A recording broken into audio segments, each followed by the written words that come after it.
Okay जी, अस्सलाम वालेकुम। Start करते हैं सेशन। वेबिनार है ऑन एडब्ल्यूएस।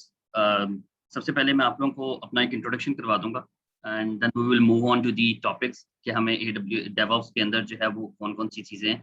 हम लोग एक तो मैं सबसे पहले अंडरस्टैंडिंग लेंगे कि सबसे पहले कि डेवऑप्स एग्जैक्टली है क्या और उसकी इम्पोर्टेंस क्या है और कौन-कौन से टूल्स डेवऑप्स के हमें सीखने चाहिए फॉर डेवऑप्स और उनकी मार्केट में इस टाइम वैल्यू क्या है, जॉब मार्केट को डिस्कस करेंगे और सबसे मोस्टली इम्पोर्टेंट जो चीज़ है वो आप लोगों के क्वेश्चंस हैं क्योंकि ये जो वेबिनार आज का मैंने अरेंज किया है, इसको मैं थोड़ा सा इंटरेक्टिव सेशन इस सेंस में बनाना चाहता हूँ कि आप लोग अपनी कन्फ्यूजन अपनी जो जो क्वेश्चंस हैं वो शेयर करें और मैं उनका आपको आंसर दूँ ताकि आप लोगों की अगर माइंड में कोई चीज़ें ऐसी हैं जो आप लोगों को कंफ्यूज करती हैं या हेजिटेट करते हैं कि आपको जंप इन करना है डेवऑप्स की तरफ तो आप कैसे कर सकते हैं। तो this is the most important topic कि हमें मेरा जो पर्सनली पर्सपेक्टिव है इस वेबिनार को लेके वो ये है कि आप लोगों को मोटिवेट करना है डेवऑप्स की तरफ कि अगर बाकी पर्सन क्योंकि अगर जॉब स्पेसिफिक मार्केट को देखा जाए तो लास्ट 6 to 8 months या लास्ट ईयर के अंदर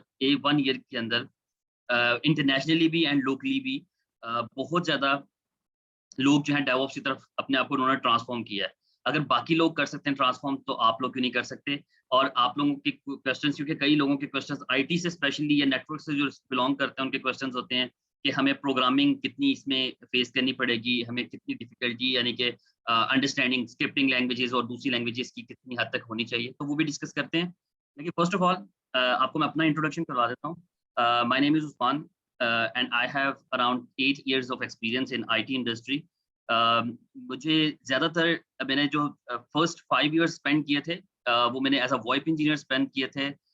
उसके बाद में मैंने अपने आप को ट्रांसफॉर्म किया था towards DevOps and now I am working as a senior DevOps engineer और मुझे ट्रेनिंग्स प्रोवाइड करते हुए अराउंड टू टू ईयर्स हो चुके हुए हैं। I am a professional trainer of AWS, Amazon web services and DevOps और मेरे ये जो अपकमिंग बैच आ रहा है डेवऑप्स का जिसकी एक रीजन भी है कि हम ये भी मैं अब अपने वेबिनार्स अपने बैच स्टार्ट होने से पहले इसलिए भी करता हूँ ताकि अगर किसी को क्यूरीज हैं तो वो इसमें डिस्कस करें और अगर किसी को जंप इन करना है लर्न करना है तो वो मेरे थ्रू करे या जिधर से भी करे बट वो इनिशिएट जरूर करे इस चीज को कि उसने जंप इन करना है और अपने आप को ट्रांसफॉर्म करना है। सो मेरा जो पर्सनली ज़्यादा एक्सपीरियंस है वो AWS में आर्किटेक्ट लेवल के ऊपर है कि आर्किटेक्चर डिज़ाइनिंग मैं करता हूँ। AWS की कंपनीज़ की migrations from on premises data centre to AWS। उसके अलावा डेवऑप्स के ऊपर CI/CD पाइपलाइंस और डिफरेंट टूल्स के ऊपर मैंने काम किया हुआ है। आजकल ज़्यादा जो डिमांड इस टाइम चल रही है और ज़्यादा मैं काम कर रहा हूँ वो टेराफॉर्म और कुबरनेटिस के ऊपर कर रहा हूँ और डॉकर के ऊपर भी कर रहे हैं। तो फिर ये सब चीज़ें कैसे की हैं मैंने अपने आप को कैसे ट्रांसफ़ॉर्म किया है और आप लोग कैसे कर सकते हैं? इसका सबसे मेन और सबसे फर्स्ट जो एक आंसर है वो ये है कि सबसे पहले डेडिकेशन यू नीड। ये डेडिकेशन होनी चाहिए कि आपको ये सोचना है कि क्या आप जिस इस पोज़ीशन पे बैठे हुए हैं, जिस कंपनी में इस टाइम आप जॉब कर रहे हैं, जिस पोज़ीशन पे आप काम कर रहे हैं, क्या आप उसके लिए सैटिस्फाइड हैं? क्या आप ये फ़ील करते हैं कि क्या आप जब अपनी उस कंपनी से किसी और कंपनी के लिए कोशिश करेंगे तो क्या आप अपने आप को मार्केट में इंटरव्यू के लिए डिफेंड कर सकते हैं? अपनी उस पोज़ीशन को डिफेंड कर सकते हैं? अगर आपको उसी पोज़ीशन में रहना है तो? मेरे साथ ऐसा था कि मैं वॉइप में काम करता रहा हूँ। वॉइप की इंडस्ट्री पाकिस्तान में बहुत बहुत स्क्वीज़ किस्म की है, लिमिटेड मार्केट है, 2-3 कंपनीज़ है बड़ी, जो कि अच्छे लेवल पे काम कर रही हैं और मैं जिस कंपनी में काम करता हूँ, उससे बड़ी कंपनी कोई भी नहीं थी पाकिस्तान में, वॉइप की। तो मुझे उससे ऊपर तो मैं जा नहीं सकता था। दूसरी छोटी कंपनियों में जाना था। मैंने अपने आप को उसी टाइम फ़ील किया था कि मुझे अपने आप को ट्रांसफ़ॉर्म करना है टुवर्ड्स डेवऑप्स और ये बात है तकरीबन 2.5 साल पहले की। और अल्हम्दुलिल्लाह मैंने अपनी उस कंपनी में रहते हुए मैंने AWS की सर्टिफ़िकेशन की थी। मैंने डेवऑप्स के तमाम टूल्स को लर्न किया था। लर्निंग जो मेरी थी, मेरी लर्निंग ज़्यादा डिस्ट्रैक्टेड इसलिए थी क्योंकि मेरे पास कोई स्पेसिफ़िक कोर्स नहीं था जिसके अंदर मैं सब कुछ कवर कर लेता। मैंने यूट्यूब से लिनक्स सीखी, मैंने यूट्यूब के थ्रू लिनक्स पे तो वैसे भी काम करते थे, लेकिन डॉकर्स जेंकिन्स छोटे-छोटे कोर्सेज़ डिफरेंट चीज़ें देखी। उसके बाद मैंने 1-2 इंटरव्यूज़ दिए, 1-2 रिजेक्शन भी हुई शुरू में क्योंकि ऑब्वियसली आप जब न्यू अपने आप को ट्रांसफॉर्म करते हो तो मार्केट में जो चीज़ें यूज़ हो रही हैं और जो कोर्सेज में चीज़ें कवर हो रही हैं, आपकी उसमें डिफरेंस थोड़ा-सा रह जाता है। आपको ऐसी चीज़ चाहिए, ऐसा कोर्स चाहिए, ऐसी लर्निंग पाथ चाहिए जो कि आपको स्पेसिफिकली, डेडिकेटेडली मार्केट की चीज़ें सिखा सकें, मार्केट से रिलेटेड प्रोजेक्ट्स करवा सकें। तो वो चीज़ उस टाइम मिसिंग थी, लेकिन मैंने रियली अपनी वर्किंग जारी रखी थी और finally I have one opportunity जो कि मुझे मिली, जिसके बाद से फिर मैं आगे से आगे उन चीज़ों में चलता गया। लेकिन चीज़ ये है कि मैंने मैं ये आपको कंफर्म बता रहा हूँ कि मैंने अपनी बिज़ी रूटीन, अपनी जॉब और चीज़ों के साथ मैंने मिनिमम 6 टू 7 आवर्स डेली मैंने तकरीबन कह सकते हैं कि 6 मंथ्स तक जो है इसको डेली में पढ़ता था and then I will achieve कि मुझे उस अपने आप को ट्रांसफॉर्म, क्योंकि transformation is a difficult thing. अगर आप पहली जॉब हासिल कर रहे हैं, आप यूनिवर्सिटी से फ्री हुए हैं, then you have a time frame कि आप कुछ लर्न करें। आप किसी भी क्या नाम है जॉब के अंदर, किसी भी कंपनी के अंदर एज अ इंटर्नी हायर हो सकते हैं, वहां से चीजें लर्न कर सकते हैं और लर्न करने के बाद फिर आप जो है वो आगे मूव हो सकते हैं। लेकिन जब आप 5 साल किसी कंपनी में काम कर चुके होते हैं और आपकी सैलरी रेंज भी एक अच्छी हैंडसम सैलरी होती है, तो आप पीछे नहीं जा सकते। आपकी जो कोशिश ये होती है कि मैं किसी तरह आगे की तरफ जाऊँ, मैं अपना सैलरी पैकेज भी रिटेन कर सकूँ और अपना नॉलेज भी या अपने आप को ट्रांसफॉर्म करूँ। So this is the main part जो कि थोड़ा डिफिकल्ट होता है। तो मेरा इस वेबिनार को करवाने का मेनली पर्पज़ ये है, लिटरली कि आप लोगों को मोटिवेट करूँ, आप लोगों को बताऊँ और देखूँ, आप लोगों की अंडरस्टैंडिंग लें कि आप लोग क्यों नहीं ये चीज़ें कर सकते, आप लोग क्यों नहीं ट्रांसफ़ॉर्म कर सकते और क्यों करना चाहिए? This is the main question कि क्यों करना भी चाहिए?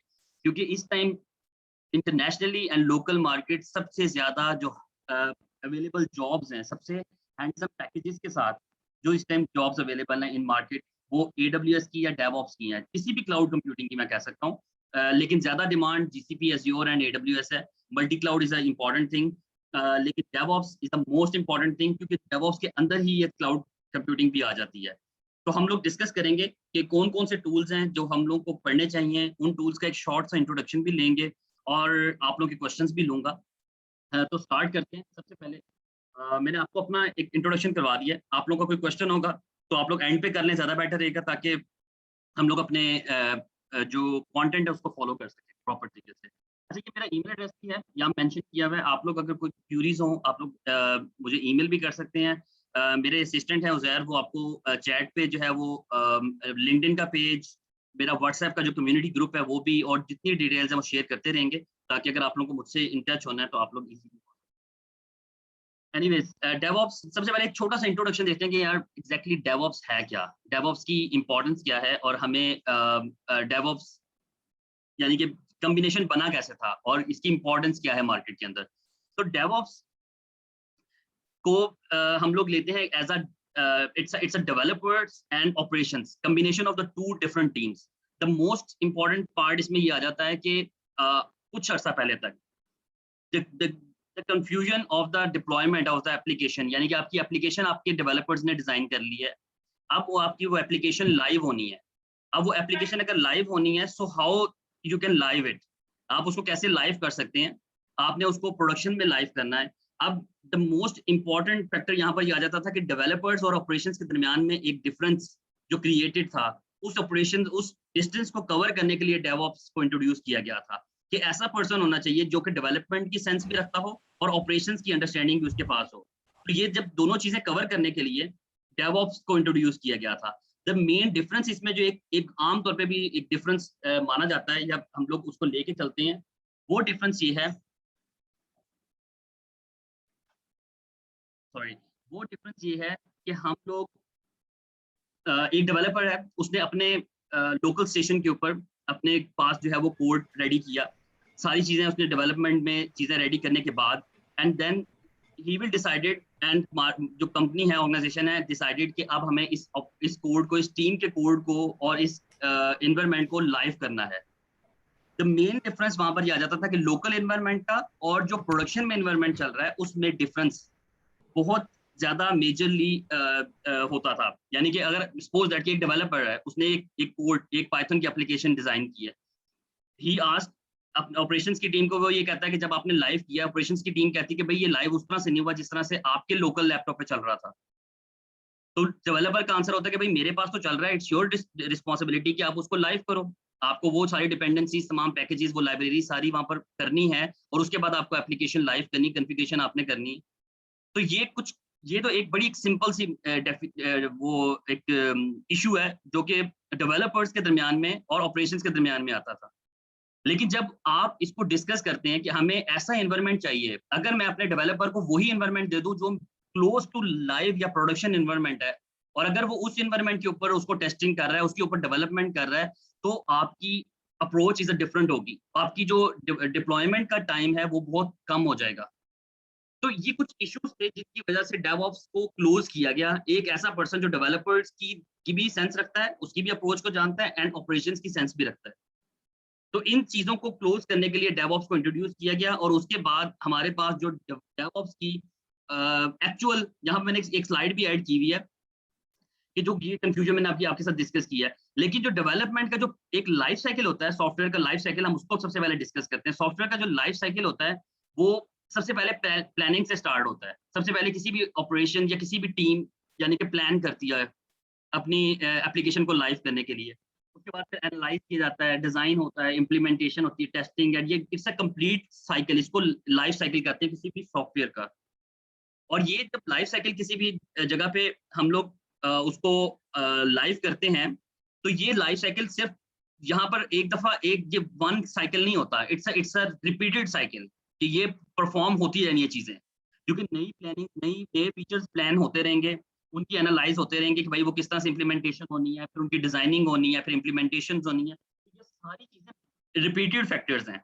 और अगर हम इस रिपीटेड फैक्टर्स को और इन चीजों को प्रॉपर तरीके से लाइव करने में और इन चीजों को प्रॉपर तरीके से डिप्लॉय करने में हम लोग, या सेटअप करने के लिए हम कामयाब हो जाए, तो हमारी जो एक कंपनी की सॉफ्टवेयर डिलीवरी है वो बहुत स्पीडी हो जाती है, कि आपका जो प्रोसेस है वो काफी स्पीडी हो जाएगा। उससे आप इजीली अपनी चीजों को क्या नाम है, एप्लीकेशन के नए वर्जन भी इंट्रोड्यूस करवा सकते हैं। तो ये सब चीजें मेन फैक्टर्स हैं जो कि एक रिपीटेड फैक्टर्स हैं, जो कि डेवऑप्स के अंदर सबसे ज्यादा इंक्लूडेड। इसको लाइफ साइकिल कहते हैं, किसी भी सॉफ्टवेयर की लाइफ साइकिल। ये जो मैंने एक स्लाइड यहाँ पर लगाई हुई, ये वही स्लाइड है जो कि डेवलपर्स और ऑपरेशंस के दरमियान में एक कह सकते हैं कि एक वॉल है, वॉल ऑफ कंफ्यूजन है, कि जिस कंफ्यूजन को दूर करने के लिए ही हम लोग यानी कि डेवऑप्स को इंट्रोड्यूस किया गया, और हम लोग डेवऑप्स इंजीनियर की तरफ यानी कि उसको लर्न करते हैं कि हम लोग इस कंफ्यूजन को कैसे दूर कर सकते हैं, और उस जो सॉफ्टवेयर लाइफ साइकिल जो है उसको कैसे रिड्यूस कर सकते हैं। तो ये कंफ्यूजन, ये वही एग्जांपल है जो मैंने अभी आपको दी थी, कि अगर एक डेवलपर है वो अपने लैपटॉप में कोड को रन करता है, वो चलता है, और वो अपना कोड जब ऑपरेशंस वाले इंप्लीमेंट करते हैं तो वो नहीं चलता, तो उनके दरमियान में कंफ्यूजन क्रिएट होती है। लेकिन अगर आप ऑपरेशन डेवलपर्स को, डेवलपमेंट टीम को वही एनवायरनमेंट प्रोवाइड कर दें जो कि प्रोडक्शन से क्लोज एनवायरनमेंट होगा, और जब वो उसके ऊपर इंप्लीमेंटेशन करेंगे, तो आपका जो यानी कि क्या नाम है, लाइव करने का या प्रोडक्शन में मूव करने का जो टाइम फ्रेम है वो काफी कम हो जाएगा, और ये चीज ही मार्केट में ज्यादा यूज हो रही है। और इसी के थ्रू जो है डेवऑप्स ज्यादा फेमस हुआ है, कि वो लाइफ साइकिल हम अपने डेवलपर्स को प्रोवाइड करते थे जो कि हमारा प्रोडक्शन में चल रहा है। तो ये सब चीजें अच्छा, इन चीजों को इम्प्लीमेंट करने के लिए, इनकी इम्प्लीमेंटेशन के लिए डेवऑप्स है, और डेवऑप्स की ये डेफिनेशन है जो कि मैं आपको अभी एक्सप्लेन कर चुका हूँ। मैं पसंद नहीं करता कि मैं आपको स्लाइड्स पढ़ के सुनाऊं, बताऊं। मैं अपनी इजी वर्डिंग में ही आप लोगों को एक्सप्लेन करूंगा, और वो आप लोगों के लिए ज्यादा अंडरस्टैंडेबल होगा। बाकी आप लोग स्लाइड्स आपके साथ में शेयर कर दूंगा आफ्टर दिस सेशन, क्योंकि मोस्ट इंपॉर्टेंट पार्ट है कि हमें टूल्स को कवर करना है, हमें क्वेश्चंस लेने हैं मैंने आप लोगों के, आप लोगों को मोटिवेट करना है कि आप लोग डेवऑप्स की तरफ जंप इन कर सकें। अच्छा, ये एक फेज एंड टूल्स हैं जो कि आम तौर पे हर फेज के अंदर, प्लानिंग के अंदर, रिलीजिंग के अंदर, टेस्टिंग के अंदर, ये जो टूल्स यूज होते हैं मार्केट में। वैसे तो बहुत ज्यादा टूल्स हैं, डेवऑप्स के इतने ज्यादा टूल्स हैं, लोग सबसे ज्यादा कंफ्यूज जो कह सकते हैं कि जो ट्रांसफॉर्म कर रहे होते हैं या डेवऑप्स में नए आने वाले हैं, वो सबसे ज्यादा कंफ्यूज इसी वजह से होते हैं कि अगर वो 4 5 6 7 टूल्स को कवर करते हैं तो आपके पास मजीद इतने टूल्स ही पड़े होते हैं। तो अब हम डिस्कस ये भी करेंगे कि आगे जाके डिस्कस करेंगे कौन से टूल्स हैं जिनको हम कवर करें तो it's enough for the market. At least हम कहीं से स्टार्ट तो करें, हम इतने ज्यादा टूल्स को देख के डर ना जाएं, बल्कि हमें कहीं से स्टार्ट करना है, और कौन से टूल्स हैं जो कि हम इनसे स्टार्ट कर सकते हैं, तो वो भी हम आगे जाके डिस्कस करें। और वही टूल्स मैं अपने कोर्स में भी इंट्रोड्यूस करवा अच्छा, इसमें प्लानिंग, कोडिंग के अंदर आप गिट और जिरा को देख रहे हैं। बिल्डिंग के लिए आप ये वेब है और बिल्ड आउट है, टेस्ट है यहाँ पर। यानी कि इन बिल्डिंग प्रोसेस के अंदर, कोडिंग के अंदर और भी टूल्स आते हैं। इट्स जस्ट फॉर एग्जांपल और जस्ट फॉर द अंडरस्टैंडिंग कि ये जो टूल्स यूज हो रहे हैं टेस्टिंग के लिए यूज हो रहे हैं। रिलीजिंग के लिए हम जेंकिंस या गिट सीआई यूज करते हैं। Amazon डिप्लॉयमेंट, अच्छा डिप्लॉयमेंट के लिए ये अमेजोन है। अमेजोन का मतलब ये नहीं कि यहाँ पर और क्लाउड नहीं आ सकते, यहाँ पर जीसीपी भी है और एज्योर भी है और अलीबाबा या और क्लाउड भी हैं। तो हम किसी भी क्लाउड पे मूव हो सकते हैं फॉर द डिप्लॉयमेंट पर्पसेस। क्योंकि देखिए, अब कई मुझसे क्वेश्चन, मेरे जितने स्टूडेंट्स हैं वो सबसे ज्यादा कंफ्यूज इस चीज़ पे होते हैं कि क्या हमें कहाँ से स्टार्ट करना चाहिए, क्या हमें पहले क्लाउड कंप्यूटिंग या एडब्ल्यूएस पढ़ना चाहिए या डेवऑप्स पढ़ना चाहिए। तो मैं उनको ये कहता हूँ हमेशा कि एट लीस्ट क्लाउड कंप्यूटिंग में तीन अगर मैं प्रायोरिटाइज कर दूं तो क्लाउड कंप्यूटिंग में एडब्ल्यूएस फर्स्ट, सेकंड आपके पास एज्योर और थर्ड पे जीसीपी। ये तीन अगर इनमें से एक भी कर लेते हैं इट्स इनफ, यानी कि स्पेशली एडब्ल्यूएस। लेकिन अगर आप ये तीनों कर लेते हैं इट्स वेरी गुड। लेकिन अगर आपको ये देखना है कि पहले स्टार्ट कहाँ से करना चाहिए, तो आप कहीं से भी स्टार्ट कर सकते हैं, करना आपको दोनों चीजें हैं। लेकिन होता क्या है, डेवऑप्स के अंदर एडब्ल्यूएस या क्लाउड कंप्यूटिंग कहाँ पर यूज होती है? क्लाउड कंप्यूटिंग वहां पर यूज होती है जहां पर हम डिप्लॉयमेंट्स की बात करते हैं। क्या आपने अपना एक पूरा CI/CD डिजाइन कर लिया, आपके पास तमाम टूल्स यूज हो गए जो कि प्लानिंग, कोडिंग, बिल्डिंग, टेस्टिंग के लिए यूज हो गए हैं। अब आपको कहीं ना कहीं उसको डिप्लॉय करके टेस्ट भी तो करना है, कहीं पर डिप्लॉय करके उसको डेव एनवायरनमेंट भी क्रिएट करना है, कहीं पर डिप्लॉय करके कुछ स्टेजिंग एनवायरनमेंट क्रिएट करना है और कहीं पर डिप्लॉय करके आपको उसका प्रोडक्शन एनवायरनमेंट क्रिएट करना है। तो उसके लिए हम क्लाउड कंप्यूटिंग को प्रेफरेबल इसलिए मानते हैं because we have an option in cloud कि हम किसी भी टाइम पे कोई भी रिसोर्स क्रिएट कर सकते हैं और किसी भी टाइम पे कोई रिसोर्स डिलीट कर सकते हैं। हमने अभी मुझे अभी 5 मिनट्स के अंदर अंदर कोई सर्वर इनिशिएट करना है, मैं क्लाउड कंप्यूटिंग पे जाऊंगा, अपना जाके कोई इंस्टेंस रन कर दूंगा और उसके ऊपर अपनी एप्लीकेशन डिप्लॉय कर दूंगा। और जब मेरी टेस्टिंग हो जाएगी within 1 hour and then I can go and terminate it, और मुझे सिर्फ 1 आवर का बिल पड़ा होगा उसका। तो क्लाउड कंप्यूटिंग में ये बेनिफिट है। लेकिन अगर उसके अगेंस्ट हम ऑन प्रेमिसेस डेटा सेंटर देखें तो ऑन प्रेमिसेस में आपको वन टाइम कॉस्ट बियर करनी पड़ती है और डिप्लॉयमेंट करनी पड़ती है। यानी कि जो आपने इन सर्वर्स ले लिए फिर आपको उनको मेंटेन करना, और वो चीजें क्लाउड कंप्यूटिंग के अंदर आती है। मेरा क्लाउड कंप्यूटिंग का वेबिनार डिफरेंट होता है, बट डिप्लॉयमेंट के लिए ज्यादातर अब डेवऑप्स के अंदर 100% तक भी मैं कह सकता हूँ, 90% चले कर लेते हैं कि आपकी जो है वो क्लाउड कंप्यूटिंग यूज होती है। कुछ कंपनीज हैं जो कि जिनका ऑन प्रेमिसेस डेटा सेंटर्स हैं पाकिस्तान में भी और इंटरनेशनली भी, जो कि अपने ऑन प्रेमिसेस डेटा सेंटर के अंदर भी डेवऑप्स को इंप्लीमेंट किया हुआ है उन्होंने, because they have their own data centres और वो उनको मैनेज कर सकते हैं, तो वो उसके ऊपर स्ट्रिक्ट है अभी तक। उसके अलावा ऑपरेशंस के लिए कुछ टूल्स यूज होते हैं, Ansible, Terraform, Kubernetes and OpenShift. And monitoring tools Nagios, Elastic Stack है, प्रोमीथियस है, ग्राफाना है और बहुत सारे टूल्स हैं जो कि यूज होते हैं for the monitoring purposes. It's a complete life cycle जो कि रोटेट होता रहता है। कंपनीज का मेन पर्सपेक्टिव ये है कि डेवऑप्स के पर्सन के थ्रू, डेवऑप्स इंजीनियर के थ्रू वो इतना अपने सॉफ्टवेयर लाइफ साइकिल को ऑटोमेट कर लें कि उनका जो टास्क हैं वो ऑटोमेटिकली हों, यानी कि उनको किसी भी पर्सन को बिठा के उन चीज़ों को ना करवाना पड़े, बल्कि it's it's it's regular thing जो कि एक ऑटोमेट हो जाए और डिपेंडेंसी ना हो इसमें। अच्छा, नेक्स्ट स्लाइड पे चलते हैं। अच्छा, इसमें मैंने डिस्कस यही किया कि वही जो planning, coding and building, testing, release, deploy and operate, monitoring, ये सारे प्रोसेस इस तरह से वैसे चलते हैं कि ऑब्वियसली हम सबसे पहले कोड को प्लान करते हैं, यानी कि अपने जो हमें एप्लीकेशन डिप्लॉय करनी है उसको प्लान करेंगे, फिर उसकी कोडिंग होगी, फिर बिल्डिंग होगी और बिल्डिंग के बाद उसके टेस्टिंग प्रोसेस चलेंगे, फिर रिलीज करेंगे, फिर ये वापस भी जा सकते हैं, हर एक साइकिल दोबारा भी जाता है, यानी कि प्लान कोड से वापस भी जाएगा, कोड बिल्ड से कोड दोबारा भी हो सकता है, टेस्ट बिल्ड भी हो सकता है, रिलीज, टेस्ट, डिप्लॉयड, ये सब पार्ट जो हैं वो रिपीटेड होते हैं और इस तरह से ये रोटेट करते रहते हैं। अच्छा, जो स्टेजेस हैं डेवऑप्स की हम उसको डिस्कस कर लेते हैं। सबसे पहले हम एक डिस्कस करते हैं स्टेज जिसको हम वर्जन कंट्रोल कहते हैं। वर्जन कंट्रोल का मतलब क्या होता है, सबसे पहले इसको देख लेते हैं। वर्जन कंट्रोल का मतलब ये होता है कि हम डेवऑप्स आपको एक ऐसी फैसिलिटी प्रोवाइड करता है कि आपके पास आप अपने कोड को प्रॉपरली तरीके से सोर्स कोड बना सकते हैं। अब सोर्स कोड का मतलब क्या होता है? सोर्स कोड या वर्जन कंट्रोल का मतलब ये होता है कि आपका जो कोड है, आपका एप्लीकेशन का कोड है, आप उस कोड को किसी ऐसी लोकेशन पे रखना चाहते हैं, किसी ऐसी एप्लीकेशन में रखना चाहते हैं कि जहां पर आपके कोड के वर्जन्स क्रिएट हो। अब वो वर्जन्स आपको बेनिफिट क्या देते हैं? आपके वर्जन्स आपको बेनिफिट ये देते हैं कि अगर आप एक प्रोजेक्ट के ऊपर 5 डेवलपर्स फ्रंट एंड के ऊपर काम कर रहे हैं, 5 डेवलपर्स बैक एंड पे काम कर रहे हैं, डिफरेंट स्टेजेस के ऊपर काम कर रहे हैं मल्टीपल डेवलपर्स। अब वो अपनी चेंजेस किसी ऐसी रिमोट रिपोजिटरी के ऊपर जो है वो पुश करें जहां पर हमारे पास हर कोड का वर्जन क्रिएट हो। हम लोग आमतौर पे वर्जन कंट्रोल में गिटहब को यूज करते हैं, बिटबकेट को यूज करते हैं, गिटलैब को यूज करते हैं, और AWS के अंदर कोड कमिट भी है, इसी तरह GCP और एज़्योर में भी है। तो हम ये यूज करते हैं। इसका बेनिफिट ये मिल जाता है हमें कि हमारे हर कोड के मल्टीपल वर्जन्स क्रिएट होते हैं कि if we do anything wrong, कि हमारे पास जब भी कोई चीज गलत होती है तो हम पिछले कोड के ऊपर यानी पिछले उसके वर्जन के ऊपर रिवर्ट कर सकते हैं अपनी चेंजेस को। तो हर कोड का वर्जन क्रिएट होने का मतलब है कि आपके पास रिवर्ट करने के भी प्रॉपरली जो है वो क्या नाम है ऑप्शंस अवेलेबल हैं, और आपके पास एक ट्रैक अवेलेबल है कि किस डेवलपर ने किस टाइम पे क्या चेंज किया और उसकी कौन सी कमिट थी, और आपको प्रीवियस कमिट पे मूव करना है। तो आपके पास एक प्रॉपर वर्जन, हर कोड के जो है सोर्स कोड के वर्जन क्रिएट हो जाते हैं। तो यहाँ पर जो टूल यूज होता है वर्जन कंट्रोल के लिए वो मैंने आपको बताया है। जो मेरे कोर्स में यूज हो रहा है वो गिट एंड गिटहब यूज हो रहा है। गिटकॉम यूज करते हैं, गिट CLI को यूज करते हैं, एंड देन गिटहब के ऊपर उसकी क्या नाम है वर्किंग करके भी ये पूरा लाइफ साइकिल के अंदर मैं इसको यूज करता हूँ। मैं आपको इस डायग्राम के बाद, ये जो स्लाइड के बाद, मैं अपनी एक स्केच भी जो है वो पेंट के ऊपर डिजाइन करके बताऊंगा, जो एक लाइफ साइकिल का आमतौर पे कंपनीज में यूज किया जाता है ताकि आप लोगों को और मजीद अंडरस्टैंडिंग हो जाए।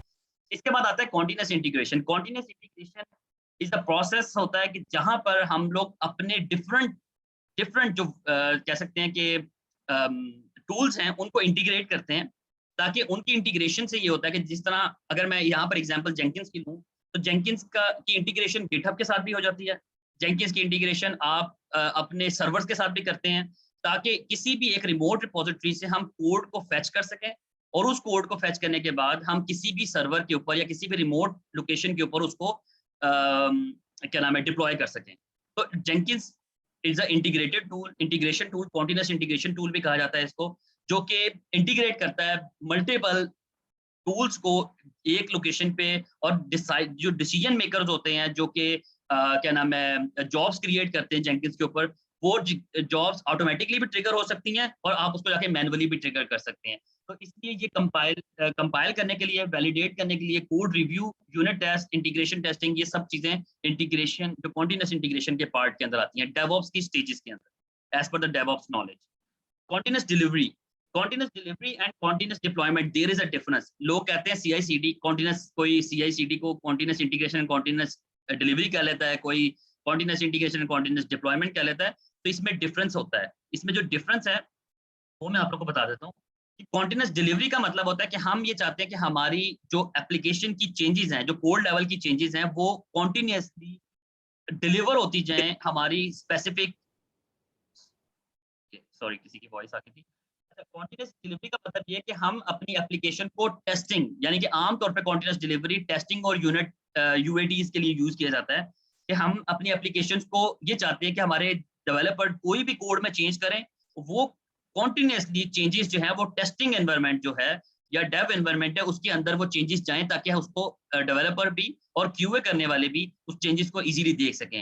लेकिन जो कॉन्टिन्यूस डिप्लॉयमेंट है, डिप्लॉयमेंट होता है प्रोडक्शन लेवल के लिए, जो प्रोड सर्वर्स के ऊपर डिप्लॉयमेंट्स है, आपने अगर वो करनी है, जो कि मेरे ख्याल से बहुत कम, पाकिस्तान में भी बहुत कम ऑर्गेनाइजेशंस और इंटरनेशनली बहुत कम ऑर्गेनाइजेशन मानी जाती हैं जिनका CI/CD continuous integration and continuous deployment and delivery method इतना स्ट्रॉन्ग है कि वो एप्लीकेशन के लेवल पे होने वाला एक माइनर सा चेंज भी लाइव कर सकें। दुनिया में 2 ऑर्गेनाइजेशन ज्यादा इस एग्जाम्पल के लिए मानी जाती हैं, एक नेटफ्लिक्स है और एक फेसबुक है, जिनके यूनिट टेस्ट, जिनके केस स्टडीज, जिनकी जो पाइपलाइंस हैं इतनी स्ट्रांग है कि उनके डेवलपर का एक चेंज भी अगर तमाम पाइपलाइंस में से, तमाम स्टेजेस में से प्रॉपर्ली गुजर जाए, तो वो लाइव प्रोडक्शन सर्वर में उनकी चेंजेस होती हैं। तो क्योंकि हम जो ऑर्गेनाइजेशन हैं वो ये मोस्टली ये चाहती हैं कि वो अपनी जो चेंजेस हैं, जो क्या नाम है डिप्लॉयमेंट है, वो डायरेक्टली प्रोडक्शन में ना करें, क्योंकि प्रोडक्शन में अगर कोई चेंज चला गया, फिर आपकी यानी कि यूजर को, क्योंकि प्रोडक्शन के ऊपर आपके क्लाइंट्स आ रहे हैं, उनको डिस्टर्ब करने से बेहतर है। तो लोग आमतौर पे कंपनी सिर्फ इन 3 स्टेजेस को यूज करती हैं। बहुत ज्यादा सॉफ्टवेयर हाउसेस इन 3 स्टेजेस को यूज करते हैं और ये प्रोसेस मैनुअली करते हैं। जब यहाँ से सारा कुछ वेरीफाई हो जाता है, देन वो चेंजेस क्या करते हैं कि मास्टर ब्रांच के ऊपर चेंजेस क्या नाम है मर्ज करते हैं और वो चेंजेस आपकी प्रोडक्शन में चली जाती हैं। लेकिन मैंने जिस तरह 2 ऑर्गेनाइजेशन का नाम बताया, उनका ये है कि उनकी तमाम स्टेजेस में से गुजरने के बाद कोड अगर तमाम टेस्ट केसेस पास कर लेता है, तो उसके बाद उनकी जो चेंज है वो डायरेक्टली प्रोडक्शन में जाती है। तो ये ज़्यादा स्ट्रांगली डेवऑप्स की जो चीज़ों को फॉलो कर रहे हैं वो ये 2-3 ऑर्गेनाइजेशन। इसके अलावा यहाँ पर जो इन तमाम पाइपलाइंस को जोड़ने वाली चीज़ है उसको हम कंटीन्यूअस मॉनिटरिंग भी कहते हैं, क्योंकि हम हर स्टेज के ऊपर मॉनिटर करते हैं। हम हर स्टेज को मॉनिटर करते हैं और देखते हैं कि हमारी कोड लेवल पे क्या चेंजेस हो रही हैं, हमारी इंटीग्रेशन लेवल के ऊपर क्या चेंजेस हैं, और वो इंटीग्रेशन यानी कि मेरी जो इंटीग्रेटेड पार्ट है, यानी कि जो कंटीन्यूअस इंटीग्रेशन वाला क्या नाम है टूल है जेंकिंस है, क्या वो तमाम अदर टूल्स के साथ कनेक्टेड है कि नहीं है। अगर वो कनेक्टेड है तो ऑब्वियसली आपकी पाइपलाइन सही से एग्जीक्यूट होगी, कंटीन्यूअस डिप्लॉयमेंट आ जाती है। ये सब चीजें इसमें कवर होती हैं। अब हम थोड़ा सा डिस्कस कर लेते हैं कि टूल्स हैं कौन कौन से। ये जो हम लोग क्या नाम है मेरे कोर्स के अंदर मैं पढ़ाता हूँ और हमें कौन से पढ़ने भी चाहिए। मैंने ये नहीं किया हुआ कि मुझे आते हैं तो मैं वो कोर्स में वो चीजें इंक्लूड करूंगा। ये वो कोर्सेज, ये वो टूल्स हैं जो कि मेरा ख्याल है कि हमें क्या नाम है यहाँ से स्टार्ट एटलीस्ट लेना चाहिए। मेरे बहुत से स्टूडेंट्स मुझसे ये पूछते हैं कि हमें स्टार्ट कहाँ से करना है डेवऑप्स में, अगर मुझे जंप इन करना है, मुझे अपने आप को ट्रांसफॉर्म करना है, तो कौन से टूल्स हैं जिनसे मैं स्टार्ट कर सकता हूँ। तो मेरी हमेशा रिकमेंडेशन होती है किसी यानी कि साइट से हमें स्टार्ट तो करना है तो Linux is the first tool जो कि मैं रेकमेंड करता हूँ कि लिनक्स से हमें स्टार्ट करना चाहिए। अगर किसी को लिनक्स नहीं आती, अगर किसी को लिनक्स आती है तो ठीक है, ये आपका एक पार्ट है जो कि पहले कवर्ड है। Then you can move on to the Git. मैं कहता हूँ मेरी मेरी मेरी पर्सपेक्टिव में जो मैंने कोर्स डिजाइन किया, मैं आपको उसका भी एक वैसे तो वो स्लाइड्स में है लेकिन यहाँ पर एक्सप्लेन कर देता हूँ कि फर्स्ट जो मैं चीज रेकमेंड करता हूँ वो है लिनक्स। सेकंड जो चीज है मैं रेकमेंड करता हूँ वो गिट है, कि गिट को अंडरस्टैंड करें और उसके बाद गिट हब को या बिट बकेट को या किसी को भी आप कर सकते हैं आपकी, क्योंकि ये जितनी भी हैं ये तो आपकी क्या नाम है रिमोट रिपोजिटरीज है ना। आपको गिट के बारे में सबसे पहले तो अच्छे से पता होना चाहिए, and then GitHub, Bitbucket या गिट लैब में से कोई भी चीज आप कवर कर सकते हैं। क्योंकि अगर आप गिट हब को कवर कर लेते हैं तो आपकी ये दोनों टूल्स की आपको पता चल जाता है कि इनमें हो क्या रहा है। ऑब्वियसली उसी इस तरह की है। इसके अलावा AWS के भी कोड कमिट है और भी टूल्स आ जाते हैं जो कि अपनी रिपोजिटरीज भी प्रोवाइड करते हैं। इट्स अ रिमोट रिपोजिटरी, ये रिमोट रिपोजिटरीज है। और गिट इज अ टूल जो कि आपको गिट प्रोवाइड करता है, गिट टूल, गिट बैश आपको प्रोवाइड करते हैं कि जहां पर आप जिसके थ्रू आप गिट की कमांड्स एग्जीक्यूट कर सकते हैं और अपने कोड को किसी भी रिमोट रिपोजिटरी के ऊपर सेंड कर सकते हैं, और वर्जन कंट्रोल और वो सब चीजें मैं आपको शॉर्टली दिखाऊंगा भी चीजें, ताकि आप लोगों को थोड़ा सा उसकी अंडरस्टैंडिंग हो।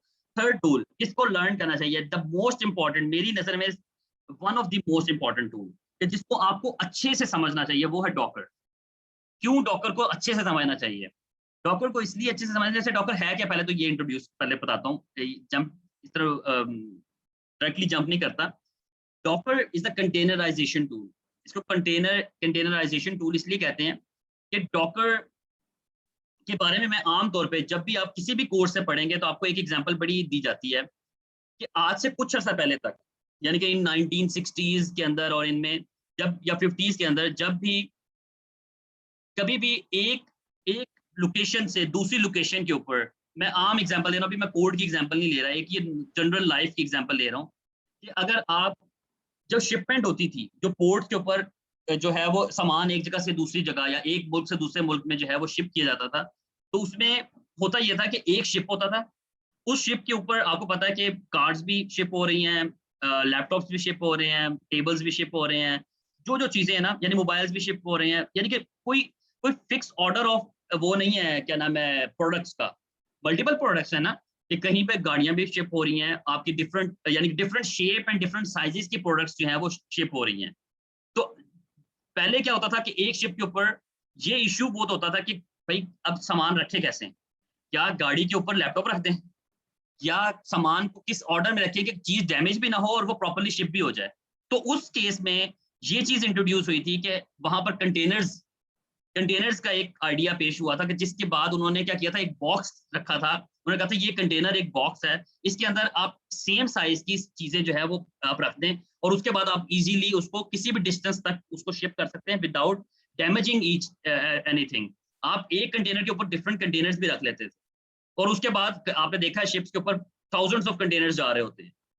तो और अंदर जो पड़ी हुई प्रोडक्ट्स हैं वो सेव रहती हैं। तो same as it is the rule for the Docker as well, यहाँ पर डॉकर के अंदर भी यही रूल इंप्लीमेंट हुआ कि हमारे पास जब एप्लीकेशन को लाइव करते हैं तो हमारे पास एप्लीकेशन, सपोज दैट कि अगर मेरी वर्डप्रेस की एप्लीकेशन, अब आपको पता है वर्डप्रेस में आपको वर्डप्रेस के लिए अपाची भी चाहिए, आपको पीएचपी भी चाहिए।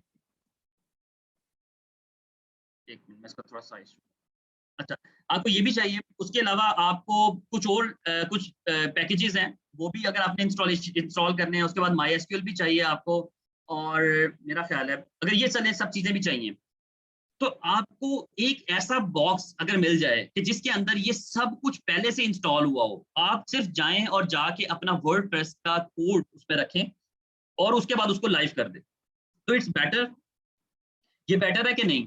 या आप इस तरह कर लें कि आपको पता है कि आपको जब वेबसाइट लाइव करनी है डॉकर या वेब वर्डप्रेस की लाइव करनी है, तो आपको उसके लिए वेब सर्वर चाहिए और आपको डेटाबेस भी चाहिए, कोई भी डेटाबेस डीबी सर्वर भी चाहिए। आप आप क्या करेंगे, आप एक कंटेनर क्रिएट करेंगे, एक कंटेनर क्रिएट करेंगे जिसके अंदर सारी वेब की तमाम पैकेजेस, तमाम लाइब्रेरीज, तमाम डिपेंडेंसीज एक एक बॉक्स में बंद करके उसको कंटेनर के अंदर कन्वर्ट कर, और दूसरा बॉक्स क्रिएट करेंगे और वो कंटेनर होगा आपका डीबी के लिए, जिसके अंदर डेटाबेस आपकी इंस्टॉल हुई होगी। और डेटाबेस क्या होगी, अगर आप MySQL यूज करें, MySQL MariaDB यूज करें, पोस्टग्रेस यूज करें, जो भी आपकी उस टाइम यूज है, उसके पैकेजेस, उसकी डिपेंडेंसी सारी इंस्टॉल करके आप उसको एक बॉक्स में बंद करके रख देंगे। अब होगा क्या, और आप इन दोनों को कनेक्ट कर, आपको इनको क्रिएट करना भी आसान है, इनको विद इन अ मिनट आप इनको क्रिएट भी कर सकते हैं, विद इन अ मिनट और सेकंड्स आप इनको डिस्ट्रॉय भी कर सकते हैं। मैं अपना कोड, अपना कंटेनर का जो कोड है, अपने इन दोनों कंटेनर का कोड आप लोग के साथ शेयर कर दूंगा। आप लोग डॉकर में जाके उसको रन करेंगे तो आपके पास भी वर्डप्रेस रेडी हो जाएगी with in a minute. Create करना आसान है, उसको स्केल करना आसान है, उन बॉक्सेस के अंदर कम्युनिकेशन करना आसान है, और ये आपस में डिपेंडेंसीज नहीं है। अगर आपको ऑब्वियसली आपको वेब के लिए सपोज दैट के 5 कंटेनर्स या 5 सर्वर्स रिक्वायर्ड है।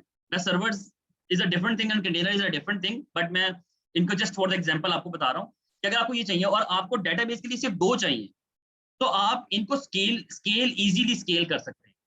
इनकी मैनेजमेंट, इनको इनको मैनेज करना, इनको क्रिएट करना आसान है, और इनकी आपस में डिपेंडेंसीज जो है वो आप इसमें क्रिएट कर सकते हैं। यानी कि आपको आपस में कम्युनिकेट कराना है, आपको वेब सर्वर को डेटाबेस के साथ कम्युनिकेट कराना है, then you can easily communicate,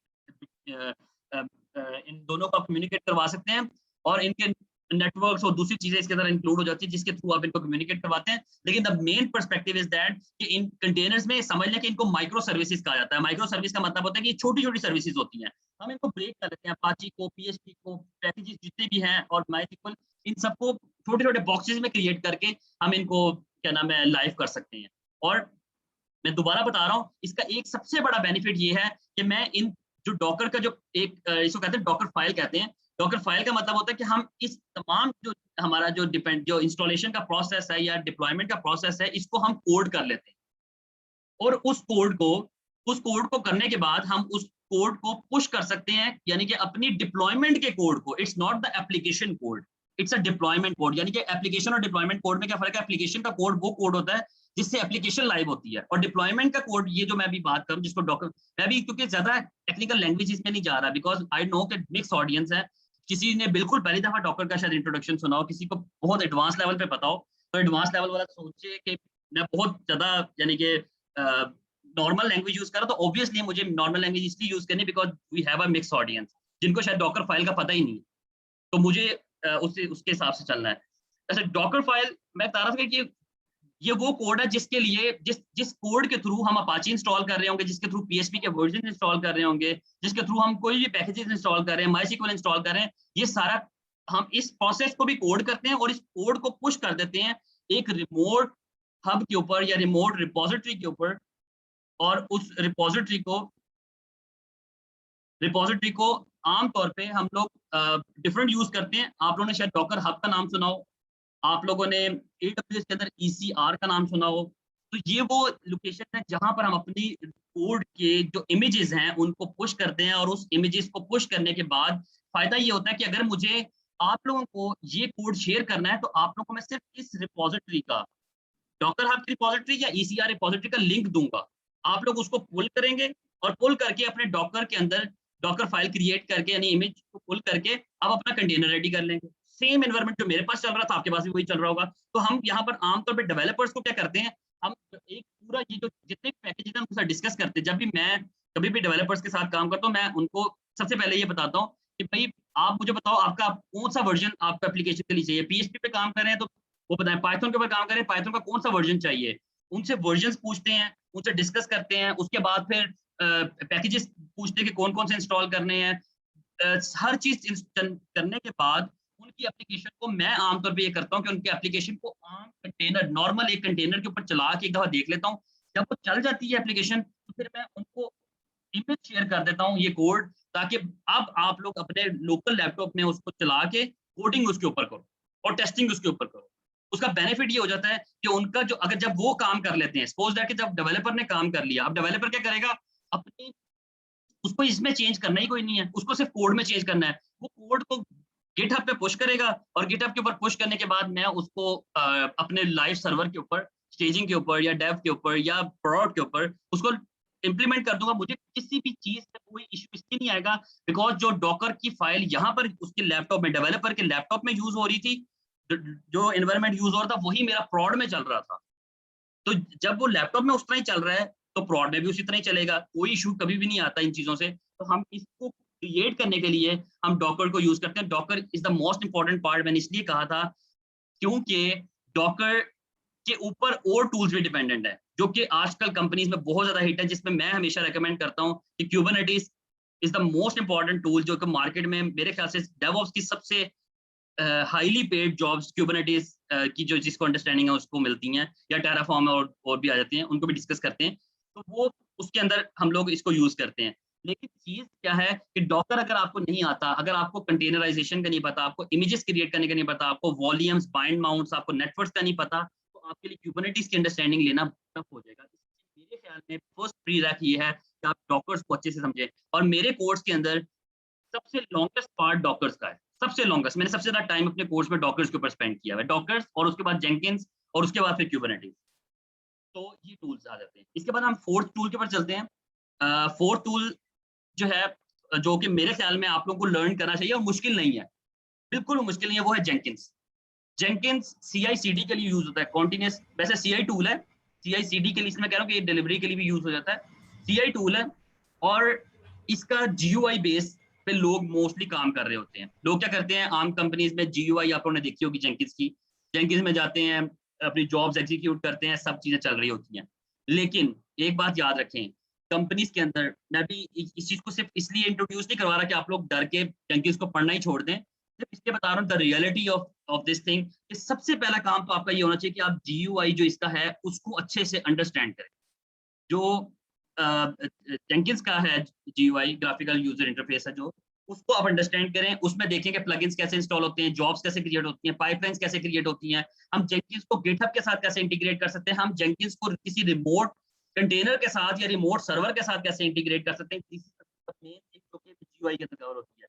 लेकिन जो इसका एडवांस पार्ट है, जो कि मैंने अपने कोर्स में रिसेंटली इंट्रोड्यूस करवाया, मेरा लास्ट बैच जो था उसमें भी मैंने इंट्रोड्यूस करवाया, वो है Jenkins file. Jenkins file Docker file की तरह ही होती है, लेकिन इसका पर्पस डिफरेंट, नाम इट्स द सेम थिंग। लेकिन इसके अंदर जो लैंग्वेज यूज होती है वो है ग्रूवी, और ये एडवांस लेवल है। मेरी रिकमेंडेशन है, जिसने कभी जंप इन करना है वो उसके लिए ये इनफ है अभी के लिए, it's enough. It's not the compulsory कि आपकी हर कंपनी जो है ग्रूवी के ऊपर काम कर रही हो, जेंकिंस फाइल के ऊपर काम कर रही हो। लेकिन आप जब इसको अंडरस्टैंड करेंगे, मुझे लिटरली मैं आपको बता रहा हूँ, ग्रूवी की मैंने जब पहली दफा काम किया था, मुझे ग्रूवी का कोड पढ़ना भी नहीं आता, लेकिन क्योंकि मुझे इसकी अंडरस्टैंडिंग अच्छे से थी तो मुझे यहाँ पर कोई इतनी मुश्किल नहीं हुई किसी भी तरह की। तो इसीलिए मेरी आप लोगों को रिकमेंडेशन है कि आप लोग जेंकिंस से स्टार्ट करें। GUI बेस बहुत इजी है इसका, इसमें प्लगइन इंस्टॉल करना, जॉब्स क्रिएट करना, इंटीग्रेशन करना गिटहब के साथ और रिमोट सर्वर्स के साथ, कंटेनर्स के साथ, तो आप जेंकिंस में कर सकते हैं easy. And then you can move on to the Jenkins file, जहां पर आप अपनी पाइपलाइंस, यहाँ पर पाइपलाइंस क्रिएट होती है। इस ग्रूवी जेंकिंस फाइल के थ्रू आप पाइपलाइंस क्रिएट करते हैं। पाइपलाइन का मतलब क्या होता है? पाइपलाइन का मतलब ये होता है कि आप स्टेजेस डिफाइन करते हैं, उन स्टेजेस के अंदर आप ये डिफाइन करते हैं कि भाई मेरी पहली स्टेज जो है वो टेस्टिंग स्टेज है, दूसरी स्टेज जो है वो अगर टेस्ट हो गया है हम यहाँ पे कह लेते हैं बिल्ड कर लेते हैं, तीसरे में हम कह लेते हैं इसको डिप्लॉय कर देते हैं, डिप्लॉय टू डेव कर लेते हैं, फिर नीचे लिख लेते हैं डिप्लॉय टू प्रोड कर लेते हैं। तो ये सब स्टेजेस हैं जो कि हम एक उसके अंदर डिफाइन करते हैं, रूबी के कोड के अंदर, जेंकिंस फाइल के अंदर ये सब चीजें डिफाइन करते हैं, और मेरे कोर्स के अंदर ये भी इंक्लूडेड है, लेकिन मैं ये तब पढ़ाता हूँ जब हम जीयूआई प्रॉपर कवर कर चुके होते हैं। अच्छा, फिफ्थ वन जो हम चीज कवर करते हैं, जो मेरी रिकमेंडेशन है आप लोगों के लिए, वो है एंसिबल। एंसिबल एडब्ल्यूएस का जो एडब्ल्यूएस मेरे पूछने के ज्यादा क्यों, हम एडब्ल्यूएस आमतौर पर पढ़ाता हूँ, डेवऑप्स का टूल है जो कि कॉन्फ़िगरेशन मैनेजमेंट टूल है। ये लिनक्स, अगर कोई लिनक्स एडमिनिस्ट्रेटर यहाँ बैठा है और उसने कभी एंसिबल यूज नहीं किया ना, तो वो इस टूल का फैन उसको होना चाहिए मेरी रिकमेंडेशन के मुताबिक। आमतौर पे भी ये बहुत ज्यादा यूज होता है, लेकिन लिनक्स वाले से किस तरह से काम ले सकते हैं, मैं वो आपको एग्जांपल देता हूँ। सपोज दैट कि आप जितने भी यहाँ पे बैठे हुए हैं, सपोज दैट कि मुझे आप सबके यूजर्स एक अपने ऑर्गेनाइजेशन के तमाम लिनक्स सर्वर्स पे क्रिएट करने हैं, क्योंकि आपको पता है जब भी कोई नया यानी कि टीम मेंबर आता है, आईटी टीम में आया है या डेवलपमेंट में आया है, अगर उसका किसी सर्वर से कंसल्ट है तो उसके तमाम यूजर्स क्रिएट किए जाते हैं, उसकी परमिशंस वहां पर रखी जाती है, सब कुछ वहां पर क्रिएट किया जाता है। मुझे सपोज दैट कि आप सबके यूजर्स क्रिएट करने हैं ऑन हंड्रेड्स ऑफ क्लाउड के ऊपर सर्वर पड़े हैं, ऑन प्रेमिसेस पड़े हैं, अगर मुझे क्रिएट करने हैं तो मैं क्या करूंगा, मैं एक एक सर्वर में जाऊंगा, आप लोगों के users one by one create करूंगा, और शायद मेरा 10 सर्वर पे ही शायद मेरा एक दिन भी निकल जाए, और शायद 100 सर्वर्स के ऊपर मेरा मेरा पूरा हफ्ता या डेढ़ हफ्ता निकल जाए। लेकिन एंसिबल क्या करता है इस चीज के लिए, ये एक एग्जांपल है, इसके और बहुत सारे यूज केसेस हैं, लेकिन मैं भी एक एग्जांपल लेके चल रहा हूँ। इसका जो यूज केस ये है, इसमें होता ये है कि एडब्ल्यूएस से करता है, सॉरी एंसिबल क्या करता है कि एंसिबल के अंदर लिखी जाती है प्ले बुक्स। आप एक प्ले बुक लिखते हैं, इस वक्त प्ले बुक से पहले एक काम करते हैं, आप क्या करते हैं, अपने जितने भी सपोज दैट आपके पास 100 सर्वर्स थे, 100 मशीन्स थी, आप उस मशीन्स के आईपी एड्रेसेस एंसिबल की कंट्रोल मशीन के अंदर एक फाइल होती है जिसको कहते हैं होस्ट, उसके अंदर आप सबकी लिस्ट बना लेते हैं।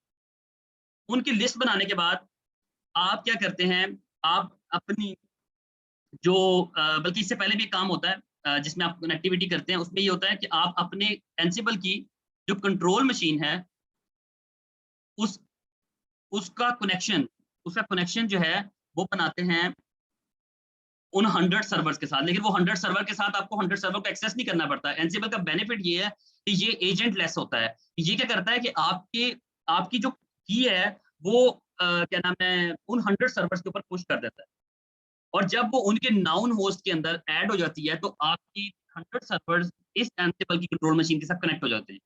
और जब ये सारा प्रोसेस हमने उसमें मेरे कोर्स में है, ये मैं इसलिए अभी शॉर्टली एक्सप्लेन कर रहा हूँ, क्योंकि मेन है कि हमें इसकी यूजेस को अंडरस्टैंड करना है, कनेक्टिविटी और ये सब चीजें तो बात की बात है। सपोज दैट कि अब हमने 100 सर्वर के ऊपर हमने ये पुश करना है, हमने उनकी लिस्ट बना ली। अब हम क्या करेंगे, हम एक प्लेबुक लिखेंगे। प्लेबुक एक कोड होता है जो कि YAML के अंदर लिखा जाता है, YAML के अंदर, और हम उस प्लेबुक के अंदर कॉन्फ़िगरेशन लिखते हैं। और वो कॉन्फ़िगरेशन क्या होगी कि यूजर क्रिएशन की, कि यूजर क्रिएट करे, उनका नाम एक फाइल, एक टेक्स्ट फाइल में से उठाए, एक एक करके आप सबके नाम उठाए और इन 100 सर्वर्स के ऊपर इंप्लीमेंट कर। तो ये क्या करेगा, विद इन मेरे ख्याल से maximum it will take around 5 minutes, maximum 5 minutes ये लेगा, और आपके users with proper permissions, with proper files create करके, जो डायरेक्टरीज क्रिएट करनी होती है वो क्रिएट करके आपको बता देगा। ये एंसिबल काम करता है। एंसिबल का और यूज केस क्या है, एप्लीकेशन की जो कोड की डिप्लॉयमेंट्स होती हैं कॉन्फ़िगरेशन लेवल के ऊपर, हम इसको यूज करते हैं। कॉन्फ़िगरेशन मैनेजमेंट टूल है। हंड्रेड्स ऑफ सर्वर्स के ऊपर हमें काम करना है, हम एक मशीन से बैठ के 100 सर्वर्स के ऊपर काम कर सकते हैं, तो ये एंसिबल यूज होता है। इसके अलावा बहुत से यूज केसेस हैं। It's a short explanation of this tool ताकि आपको कुछ अंडरस्टैंडिंग हो जाए। 6 टूल जो कि हम कवर करते हैं अपने कोर्स के अंदर। अच्छा, एंसिबल के ऊपर वापस आता हूँ। मार्केट में जिस तरह मैंने बताया जेंकिंस है, जेंकिंस के अलावा भी कुछ सीआई टूल्स हैं, सर्कल सीआई यूज होता है, ट्रेविस यूज होता है, और भी टूल्स है जो कि जेंकिंस के सीआई के लिए यूज होते हैं, जो कि सीआई टूल्स है। लेकिन मार्केट में सबसे ज्यादा यूज होने वाला टूल जो है वो जेंकिंस है, और इजीली आप इसको सीख सकते हैं। अगर आपको जेंकिंस आता है तो आप ट्रेविस पे भी काम कर सकते हैं, और आप जो है वो सर्कल सीआई पे भी कर सकते हैं। एंसिबल एंसिबल के भी जो है अगेंस्ट कुछ और सर्वर्स भी हैं, यानी कि सॉरी सर्वर्स कह रहा हूँ, टूल्स हैं। एंसिबल के जो अगेंस्ट जो टूल्स अवेलेबल हैं वो है, शेफ का नाम शायद आपने सुना हो, किसी ने पपेट का नाम सुना हो, किसी ने साल्ट का नाम सुना हो। ये सारे टूल्स जो हैं वो एंसिबल की तरह कॉन्फ़िगरेशन मैनेजमेंट टूल्स हैं। कुछ उनके बेनिफिट्स हैं, कुछ उनके नुकसानात हैं। एंसिबल ज़्यादा उनमें पॉपुलर है और इसीलिए मैं, और ये इजीली अंडरस्टैंडेबल है, इसलिए मैंने इसको इंक्लूड किया अपने कोर्स में, और ज़्यादा मार्केट्स में एंसिबल यूज हो रहा है। क्योंकि सबसे बड़ी जो इसकी रीज़न है ना इसके यूज होने की, वो मैंने आप लोगों को भी बात करते हुए भी बताई थी, वो ये है कि ये टूल जो है वो agent less tool. Agent less का मतलब होता है ये पुश कॉन्फ़िगरेशन पे फॉलो करता है, पुश के ऊपर। कि ये आपका कोड को, आपकी जो कनेक्शंस हैं, आपको 100 सर्वर के ऊपर जाके उनका कनेक्शन मेंटेन नहीं करना पड़ता। आप एक सर्वर पे बैठ के 100 सर्वर को मैनेज कर सकते हैं। एजेंट लेस इसको कहते हैं, ये अपनी चेंजेस को पुश करता है टुवर्ड्स अदर सर्वर्स। लेकिन जहाँ पर शेफ की बात आए या साल्ट की बात है, तो वो पुल बेस्ड स्ट्रेटजी को फॉलो करते हैं। पपेट भी शायद पुल को फॉलो करता है। अच्छा, एनीवेज अगले टूल के ऊपर चलते हैं और वो है कुबरनेटिस। कुबरनेटिस पहले क्यों करें? ओके, क्यूबरनेटिस क्या है? क्यूबरनेटिस का नाम आप लोगों ने K8 का नाम बहुत सुना होगा। इट्स अ डॉकर या कंटेनर ऑर्केस्ट्रेशन टूल कहते हैं। डॉकर या यानी कि कंटेनर्स की, not just for the dockers. Docker के बारे में मैं आपको बताता हूँ, Docker is not the only one जो कि आपको कंटेनराइजेशन प्रोवाइड करता है। इसके अलावा रॉकेट है, वो भी आपको कंटेनराइजेशन प्रोवाइड करता है, बट जो मार्केट में सबसे ज्यादा यूज हो रहा है वो डॉकर यूज हो रहा है, इसलिए शायद आपने डॉकर का ही नाम सुना होगा। तो ये चीज आ जाती है डॉकर्स के लिए। The for the Kubernetes is the Docker, sorry, container orchestration tool. अच्छा, एक मैं सिर्फ अनाउंसमेंट इसमें ये करूंगा Kubernetes से रिलेटेड कि मैं Kubernetes के ऊपर काम कर रहा हूँ, मैं काफी अरसे से कर रहा हूँ, बट हमारे पास एक पर्सन अवेलेबल है जो कि जिनको मैं थोड़ी देर बाद इन करूंगा, जो कि आपको Kubernetes से रिलेटेड कुछ इंट्रोडक्शन देंगे कि Kubernetes क्यों जरूरी है। वो मैंने सेपरेट पार्ट इसलिए लिखा है because I know the importance कि आजकल डेवऑप्स के अंदर सबसे ज्यादा जो इंपॉर्टेंस, सबसे ज्यादा जो हाईली डिमांडेड टूल है वो Kubernetes है। वो क्यों इंपॉर्टेंट है, उसकी मार्केट में वैल्यू क्या है, वो कुछ 2 से 4 चीजें आपको कवर करवाएंगे। लेकिन अभी मैं Kubernetes को इसलिए यहाँ पर छोड़ देता हूँ, मैं खुद भी करवा सकता हूँ, बट इतना ही बता देता हूँ कि it's a container orchestration tool. Orchestration का मतलब होता है कि कंटेनर्स क्रिएट तो हो गए, सिंगल नोड हो गए, आपने मल्टी नोड पे भी कर लिए, लेकिन अब उसको मैनेज कैसे करना है, उनको स्केल आउट कैसे करना है, स्केल इन कैसे करना है, यानी इंक्रीज कैसे करना है, डिक्रीज कैसे करना है, उनकी सीक्रेट्स को कैसे मैनेज करना है, उनकी वॉल्यूम्स को कैसे मैनेज करना है, ये सब चीजें ऑर्केस्ट्रेशन के अंदर आती हैं जो कि Kubernetes मैनेज करता है। और वो चीज आपको जमशेद साहब है हमारे साथ, वो करवाएंगे। लेकिन अभी इस जो मैं आखिरी टूल बताऊंगा इसके बाद। अच्छा, आखिरी टूल हम जो कवर कर रहे हैं वो है टेराफॉर्म। आप लोगों ने मार्केट में इस टाइम डेवऑप्स की मार्केट में सेकंड, मेरे ख्याल से the most highly demanded tool जो इस टाइम चल रहा है एडवांस लेवल पे। अगर आपको ये सारी चीजें कवर आती हैं, आप काम कर लेते हैं। टेराफॉर्म क्या है? Terraform is the infrastructure as a code tool. Infrastructure as a code tool का मतलब ये होता है कि आपने किसी भी क्लाउड के ऊपर, वैसे तो मैं एक बात आपको बता दूं, इट्स जो क्लाउड, जो टेराफॉर्म है, ज्यादातर क्लाउड कंप्यूटिंग के लिए ज्यादा इन माना जाता है। लेकिन एक बात याद रखें, it's not the dependent on the cloud. सिर्फ क्लाउड के ऊपर डिपेंडेंट नहीं है, सिर्फ क्लाउड के लिए ये काम नहीं करता, बल्कि ये अगर आपको डॉकर के कंटेनर्स क्रिएट करने हैं, आपको Kubernetes के पॉड्स क्रिएट करने हैं, आपको जेंकिंस क्रिएट करना है, आपको एंसिबल के ऊपर काम करना है, आपको किसी भी चीज के ऊपर काम करना है, आप टेराफॉर्म को यूज कर सकते हैं। लेकिन आजकल जो कंपनी सबसे ज्यादा चीज यूज कर रही है टेराफॉर्म के लिए वो है क्लाउड कंप्यूटिंग। क्लाउड कंप्यूटिंग के अंदर आपको पता है कि मैंने अगर अपनी एप्लीकेशन डिप्लॉय करनी, सपोज दैट कि मेरे पास AWS के ऊपर 4 वेब सर्वर्स चल रहे हैं, 2 डेटाबेसेस चल रही हैं, कुछ S3 की बकेट स्टोरेजेस चल रही हैं, कुछ हमारे पास कैशिंग की सर्विसेज चल रही हैं, उसके अलावा RDS डेटाबेसेस चल रही हैं, बहुत सारा बड़ा इंफ्रास्ट्रक्चर है। अगर मुझे पूरा इंफ्रास्ट्रक्चर ज्यादा स्केलेबल और ज्यादा कह सकते हैं कि क्विकली डिप्लॉय करना है, यानी कि मुझे वही इंफ्रास्ट्रक्चर जिसको मैंने शायद 1 महीना लगाया था बनाने में, प्रॉपर तरीके से उसको इंटीग्रेट किया था, अगर मुझे उसको रेप्लिकेट करना है किसी और क्लाइंट के लिए या किसी और अकाउंट के ऊपर, तो मुझे क्या करना चाहिए? मुझे ये करना चाहिए, कंपनीज आजकल क्यों इसकी डिमांड कर रही है कि वो कहती है कि आज से जितने भी क्लाउड कंप्यूटिंग के ऊपर रिसोर्सेज बनेंगे, वो सारे रिसोर्सेज टेराफॉर्म के थ्रू बनेंगे। टेराफॉर्म के अंदर हम कोड लिखते हैं और वो कोड जो है कोड करते हैं, वो कोड HCL है, हाशिकॉर्प कॉन्फ़िगरेशन लैंग्वेज। एक बात याद रखना, मैं थोड़ी सी ना नॉर्मल वर्डिंग इसलिए यूज करता हूँ क्योंकि I know the mix audience के वो कईयों का बिल्कुल भी पता नहीं है कि भाई डेवऑप्स में क्या चीज है, जो न्यू है उनको डराने का मेरा पर्पस नहीं है। मेरा ये वेबिनार का पर्पस है कि आप लोगों को मोटिवेट करना है। यहाँ पर लिनक्स के अंदर बैश यूज हो रही है। अब आप लोग डिफरेंशिएट देखना कि इसमें लैंग्वेज कौन कौन सी, ये बैश यूज हो रही है। डॉकर के अंदर मोस्टली हम YAML यूज करते हैं, YAML। यहाँ पर जेंकिंस के अंदर मैंने आपको बताया ग्रूवी यूज करते हैं, एंसिबल के अंदर मैंने आपको यहाँ पर बताया YAML यूज करते हैं, क्यूबरनेटिस के अंदर भी YAML यूज होती है, और इसके अंदर HCL यूज। अब आप देखें 1 2 3 और ये 4 लैंग्वेजेस यूज हो रही हैं। एक बात याद रखना, कुछ भी मुश्किल नहीं है, लिटरली कुछ भी मुश्किल नहीं। YAML सबसे, मेरे ख्याल से सबसे आसान है। It's same as it is like a text. जिस तरह मैंने ये टेक्स्ट लिखा है ना, तकरीबन टेक्स्ट फॉर्म में आपने अपनी YAML की लिखनी है, लेकिन इसमें और बहुत सी चीजें हैं। जो लिखता होगा वो ये ना कि सोचे कि यार मैं शायद गलत बता रहा हूँ। मैं सिर्फ मोटिवेट करना चाह रहा हूँ कि भाई कुछ भी नहीं है इसमें, कोई कर्ली ब्रैकेट्स, कोई सेमी कॉलन्स, कोई इस तरह की चीजें नहीं आएंगी कि आपको जहां पर कोई जिसमें इश्यूज आ सकें। इसमें कुछ चीजों का ध्यान रखना पड़ता है, वो आप चीजें सीख लेते हो, लेकिन कंपैरेटिवली मैंने इसमें एक तो स्क्रीनशॉट्स लगाई भी हैं, मैं आप लोगों को बल्कि वो भी दिखा दूंगा कि जहां से आपको पता चल जाएगा YAML यानी कि सिंपल टेक्स्ट फॉर्म में लिखी जाती है। Groovy is a difficult thing, मैंने इसलिए इसको थोड़ा सा सेकंड वे में रखा है, मैंने इसको सेकंड प्रायोरिटी में रखा, आपको कहा फर्स्ट पे इसको तैयार करें। ये it's not a important thing at the moment. Second important thing YAML में आपको बता चुका हूँ, HCL। HCL की लिटरली अगर नॉर्मली देखा जाए YAML ज्यादा आसान है, HCL सेकंड चीज, इसको सेकंड लेवल पे कर सकता हूँ, कुछ भी मुश्किल नहीं। जब मैंने HCL पे काम करना शुरू किया था, मुझे लिटरली ABC का भी नहीं पता था इसका।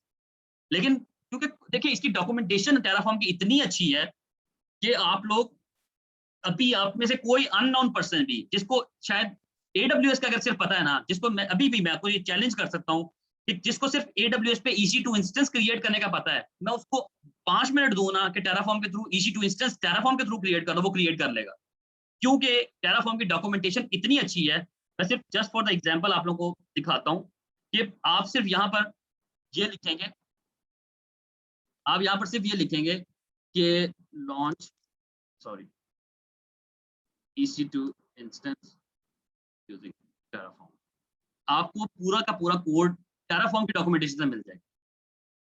यानी कि जो उनकी डॉक्यूमेंटेशन इतनी अच्छी है, ये नहीं कि आपको कोई कॉपी पेस्ट करना है भाई, आपको आप जब एक दफा कोड क्रिएट, इस कोड को कॉपी करेंगे ना, यहाँ पर एग्जांपल भी दी होंगी, आप उस एग्जांपल को लेके रिसोर्स कीजिए। देखिए VPC क्रिएट करने की तरफ चला गया, यहाँ पर EC2 ये EC2 क्रिएट किया, ये कोड है EC2 का, जस्ट ये इतना सा। आप इसको यहाँ पर डालेंगे AMI, जो Ubuntu की कोई भी AMI या किसी की भी AMI डालनी है, उसका ID डाल देंगे, यहाँ पर उसका साइज डिफाइन कर देंगे, यहाँ पर हेलो वर्ल्ड लिख देंगे, और इसको इतने से कोड को रन करना EC2 इंस्टेंस लॉन्चर। ये वो चीज है कि मैं आपको मोटिवेट करना चाहता हूँ कि भाई कुछ भी नहीं है, HCL सीखने की क्या जरूरत है भाई, कोड अवेलेबल है ना, इसमें चेंजेस ही करनी है ना, कर लो।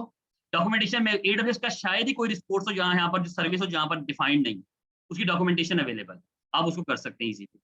तो ये चीज है टेराफॉर्म के लिए। टेराफॉर्म सिर्फ AWS डिपेंडेंट नहीं है, Azure पे भी, GCP पे भी, जिस पे मर्जी आपने कोड क्रिएट यानी कि रिसोर्सेज क्रिएट करने हैं वो आप कर सकते हैं। टेराफॉर्म क्यों ज्यादा क्या नाम है डिमांड में है, क्योंकि Terraform HCL language, single language use होती है for the creation of resources on AWS, for the Azure, for the GCP, for any other cloud और एनी अदर डेवऑप्स टूल के लिए ये यूज होती है। आपको क्योंकि जिस तरह AWS के अंदर क्लाउड फॉर्मेशन है उसको डिफरेंटली समझना नहीं पड़ता, Azure के अंदर जो है उसको अपने डिफरेंट समझना नहीं पड़ता आपको, आप एक लैंग्वेज के थ्रू रिसोर्सेज क्रिएट कर सकते हैं ऑन एनी क्लाउड। तो ये चीज है।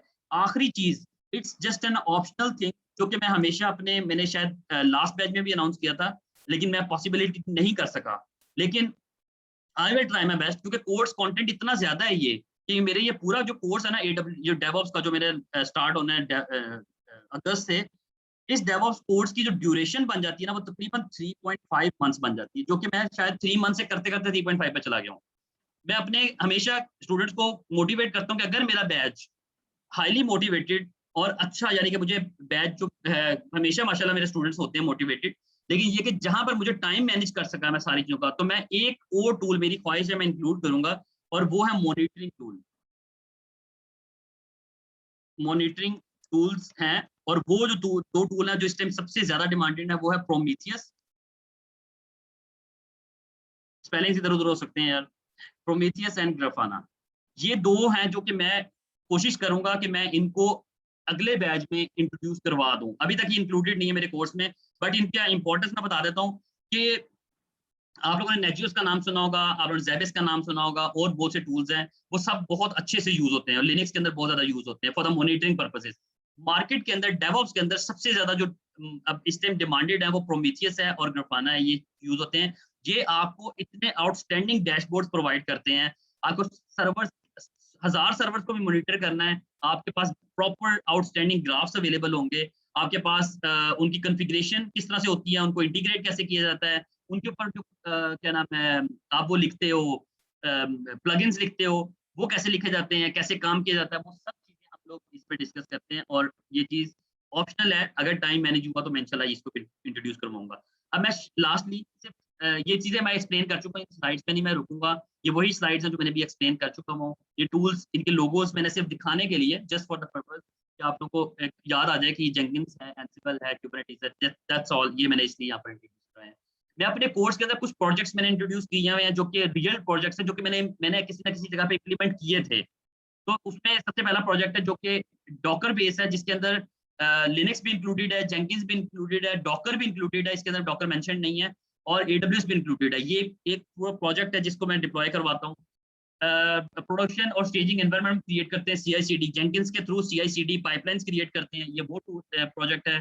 डिप्लॉय करते हैं web application using Docker, sorry, ये हम इसमें करते हैं डॉकर्स के थ्रू पूरी एप्लीकेशंस डिप्लॉय करते हैं। यानी कि मैं आपको यानी कि अगर मैं नॉर्मल लूँ तो वर्डप्रेस की भी करवाऊंगा, वर्डप्रेस माइस्क्ल करवाऊंगा, ड्रूपल और पोस्टग्रेस भी करवाऊंगा। ये टूल्स कुछ इसके अंदर यानी कि एप्लीकेशन है जो कि आ जाती हैं। Deployment complete web content framework using Docker, deploy and configure web application databases, multiple machines using Ansible। इसमें क्या होता है, Ansible के थ्रू मैं 5 या 4 मशीन्स खड़ी करता हूँ और एक मशीन के थ्रू वो सारी कॉन्फ़िगरेशंस डिफरेंट क्या नाम है Nginx भी इंस्टॉल करते हैं, हम एप्लीकेशन क्रिएट करते हैं, अपाची भी करते हैं, उसके अलावा डेटाबेस माइस्क्ल भी करते हैं। तो ये हम मल्टीपल सर्वर्स के ऊपर प्लेबुक्स के थ्रू काम करके ये प्रोजेक्ट मैंने इंक्लूड किया हुआ है। डमी एक वोटिंग ऐप है जो कि हम कुबरनेटिस के थ्रू डिप्लॉय करते हैं, ये भी मैंने इसके अंदर इंक्लूड की हुई है। उसके अलावा टेराफॉर्म के थ्रू पूरा आर्किटेक्चर डिजाइन करते हैं AWS के ऊपर और डिप्लॉयमेंट करते हैं, ये AWS डिपेंडेंट है, मैंने AWS के ऊपर किया हुआ है। तो ये सब चीजें इसमें अभी शायद एक दो प्रोजेक्ट्स, यानी कि प्रोजेक्ट्स बहुत सारे हैं छोटे छोटे भी, लेकिन मेजर ये प्रोजेक्ट्स हैं जो मेरे कोर्स के अंदर इंक्लूडेड है। टेराफॉर्म के बारे में बता चुका हूँ, इस स्लाइड ऊपर नीचे शायद हो गई है। अच्छा, ये मैंने सिर्फ स्क्रीनशॉट्स लगाए just for the example. Linux के अंदर आप अगर जब हम काम करते हैं तो ये सिंपल हम कमांड्स एग्जीक्यूट करते हैं, बैश स्क्रिप्टिंग भी मैं सिखाता हूँ उसके अंदर। It's a very very easy and very basic course जो कि अवेलेबल है, मेरी वेबसाइट पे भी अवेलेबल है। ये उसी से रिलेटेड हम कुछ बैश स्क्रिप्टिंग देखते हैं, गेट के ऊपर काम करते हैं और गिटहब के ऊपर काम करते हैं, ये उसकी स्क्रीनशॉट्स मैंने मेंशन की हुई हैं। डॉकर के ऊपर है, डॉकर के कंटेनर्स या इमेजेस अगर देखने हैं, आपको एप्लीकेशन लाइव करनी है, कंटेनर्स चेक करने हैं, तो आप इस तरह से देख सकते हैं। जेंकिंस का डैशबोर्ड ये होता है जिसकी मैं बात कर रहा था, GUI जो है इसकी, तो आप इसके थ्रू भी काम कर सकते हैं। तो मेरी वॉइस शायद आप लोगों को डिस्टॉर्टेड हुई होगी, माइट बी। ओके, अच्छा आप लोग को वॉइस आ रही है ना उजैर? बाकी मुझे भी कंफर्म एक दो बंदे करते हैं। जी सर, आ रही है।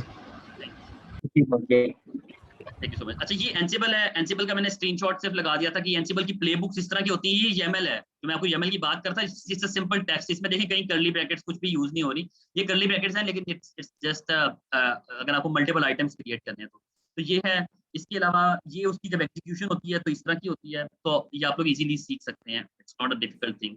अच्छा, इसके अलावा ये क्यूबरनेटिस है, क्यूबरनेटिस की ये डिप्लॉयमेंट फाइल्स हैं, ये उसकी डिस्क्राइब की हुई है चीज़, ये उसकी कॉन्फ़िगरेशन फाइल है, ये भी YAML में लिखी हुई है, तो हम लोग इसको देख लेते हैं। ये मेरे सर्टिफिकेट्स हैं, मैं अपने कोर्स के एंड में अपने स्टूडेंट्स को सर्टिफिकेट्स भी देता हूँ। ये कुछ पुराने स्टूडेंट्स के सर्टिफिकेट्स लगाए हुए हैं यहाँ पर, तो ये सर्टिफिकेट्स तो प्रॉपर मिलती हैं जो कि आप लोगों को भी मिलेंगे। अच्छा, ये मेरे कोर्स का जो कंटेंट है, अच्छा इंशाल्लाह जो बैच मेरा स्टार्ट हो रहा है वो अगस्त 28 से स्टार्ट हो रहा है और उसकी रजिस्ट्रेशन ओपन है, आप लोग रजिस्ट्रेशन भी कर सकते हैं। अब अभी जो मैं आगे अगली जो पार्ट है उसकी तरफ जाने से पहले मैं जमशेद को टाइम दूंगा, ताकि जमशेद आपको क्यूबरनेटिस से रिलेटेड जो है ना जरूर कुछ चीजें बता सकें। और ओवर टू यू जमशेद, अपना थोड़ा सा इंट्रोडक्शन भी करवा देना and then please carry on. Okay guys, अस्सलाम वालेकुम। जमशेद, मेरा नाम जमशेद है। मैं उस्मान के साथ 10+ कंपनी में काम कर रहा हूँ as a staff DevOps engineer. मेरा 11 साल का एक्सपीरियंस है IT इंडस्ट्री में। पिछले 5 साल से डेवऑप्स, जब से डेवऑप्स आया, डेवऑप्स को आए हुए भी 5 से 6 साल मार्केट में हुआ। उससे पहले आप लोग सुनते थे, अगर आप बैक टू 2010 में चले हैं तो सिस्टम एडमिनिस्ट्रेटर, IT एडमिनिस्ट्रेटर, इस नाम की फील्ड्स होती हैं, डेवऑप्स नहीं होता था। तो डेवऑप्स इंट्रोड्यूस हुआ 2014 में, जहाँ पे ऑटोमेशन की चीज़ें आई। अब ये सारी चीज़ें दोबारा रिपीट तो नहीं करूँ, उस्मान भाई ने आपको बहुत अच्छी तरीके से बता दिया है कि डेवऑप्स के प्रोसेस क्या होते हैं, डेवऑप्स के टूल्स कौन से होते हैं, डेवऑप्स कल्चर क्या होता है। डेवऑप्स बेसिकली एक डिप्लॉयमेंट या एक कल्चर का नाम है कि एंड टू एंड डिप्लॉयमेंट कैसे हो सके। यहाँ से बैठ के एक डेवलपर अपने कोड पुश करे, वो यूनिट टेस्ट भी पास कर जाए, वो अपनी सारे चेक भी सारे पास कर जाए, उसके बाद जाके वो बैक एंड आप क्यूए सर्वर बोल रहे हैं, डेव सर्वर बोल रहे हैं या प्रॉड सर्वर ले लें, उन सब के ऊपर कंप्लीट भी हो जाए। तो अभी एक आजकल जो काफ़ी हॉट इंडस्ट्री चल रही है वो चल रही है कुबरनेटिस की। अगर आप लोगों ने सुना हो डिप्लॉयमेंट प्रोसेस, उस्मान भाई ने आप लोगों को बताया था कि जो डेवऑप्स के प्रोसेस बताया था उसमें continuous integration, continuous delivery and continuous deployment. Continuous deployment जब आती है तो डिप्लॉयमेंट का आपके जहन में आता होगा कि यार हम इसको डिप्लॉय कहाँ करना है, ठीक है, इसको कहाँ डिप्लॉय करना है। अभी भी मोस्ट रिसेंटली जो डिप्लॉयमेंट होती है वो सर्वर्स पे होती हैं। अगर आपके पास ऑन प्रीमिसेस सर्वर्स हैं, अगर डेटा सेंटर्स हैं तो वीएम वर्चुअल मशीन्स पे होती हैं, क्लाउड है EC2 इंस्टेंस पे होती हैं, या आजकल जो बहुत ही हॉट चल रहा है वो कुबरनेटिस पे होती है। तो कंटिन्यूस डिप्लॉयमेंट का जो पार्ट है वो हमारे जहन में लाता है कि हमें अपना कोड, आप कोई भी एप्लीकेशन, आप कोई भी वेबसाइट देखते हो, alibaba.com लॉग इन करते हो, ठीक है, दराज लॉग इन करते हो, बैक एंड पे ये कहाँ डिप्लॉयमेंट हुई है। इसके बहुत सारे पार्ट हैं कि डेवलपर की नज़र से ये किस लैंग्वेज में बिल्ड हुई है, पाइथन पे बनी है, जावा पे बिल्ड हुई है। हम एज अ डेवऑप्स हम ये देखेंगे ये रन कैसे हो रही है, कि as a monolithic application deployment हुई हुई है या माइक्रो सर्विस आर्किटेक्चर डिप्लॉयमेंट हुई हुई है। कुबरनेटिस बेसिकली जो सपोर्ट करता है वो सपोर्ट करता है माइक्रो सर्विस आर्किटेक्चर्स को। आप लोगों को, बहुत से लोगों को पता होगा दो टर्मिनोलॉजीज हैं, एक मोनोलिथिक एप्लीकेशन, एक micro service application. Monolithic application क्या होती है, जैसे हम इसकी एग्जांपल लेते हैं दराज। दराज एक वेबसाइट है जो कि बहुत बड़ी वेबसाइट है, ठीक है, वो, लेकिन वो जो राइट उनके डेवलपर्स ने जो कोड राइट अप किया हुआ है, जितने भी ऐड टू कार्ट है, सर्चिंग का है, लॉगिन का है, जितने भी फीचर हैं सब एक साथ एक ही लैंग्वेज में एक साथ इंटीग्रेट हुए हैं।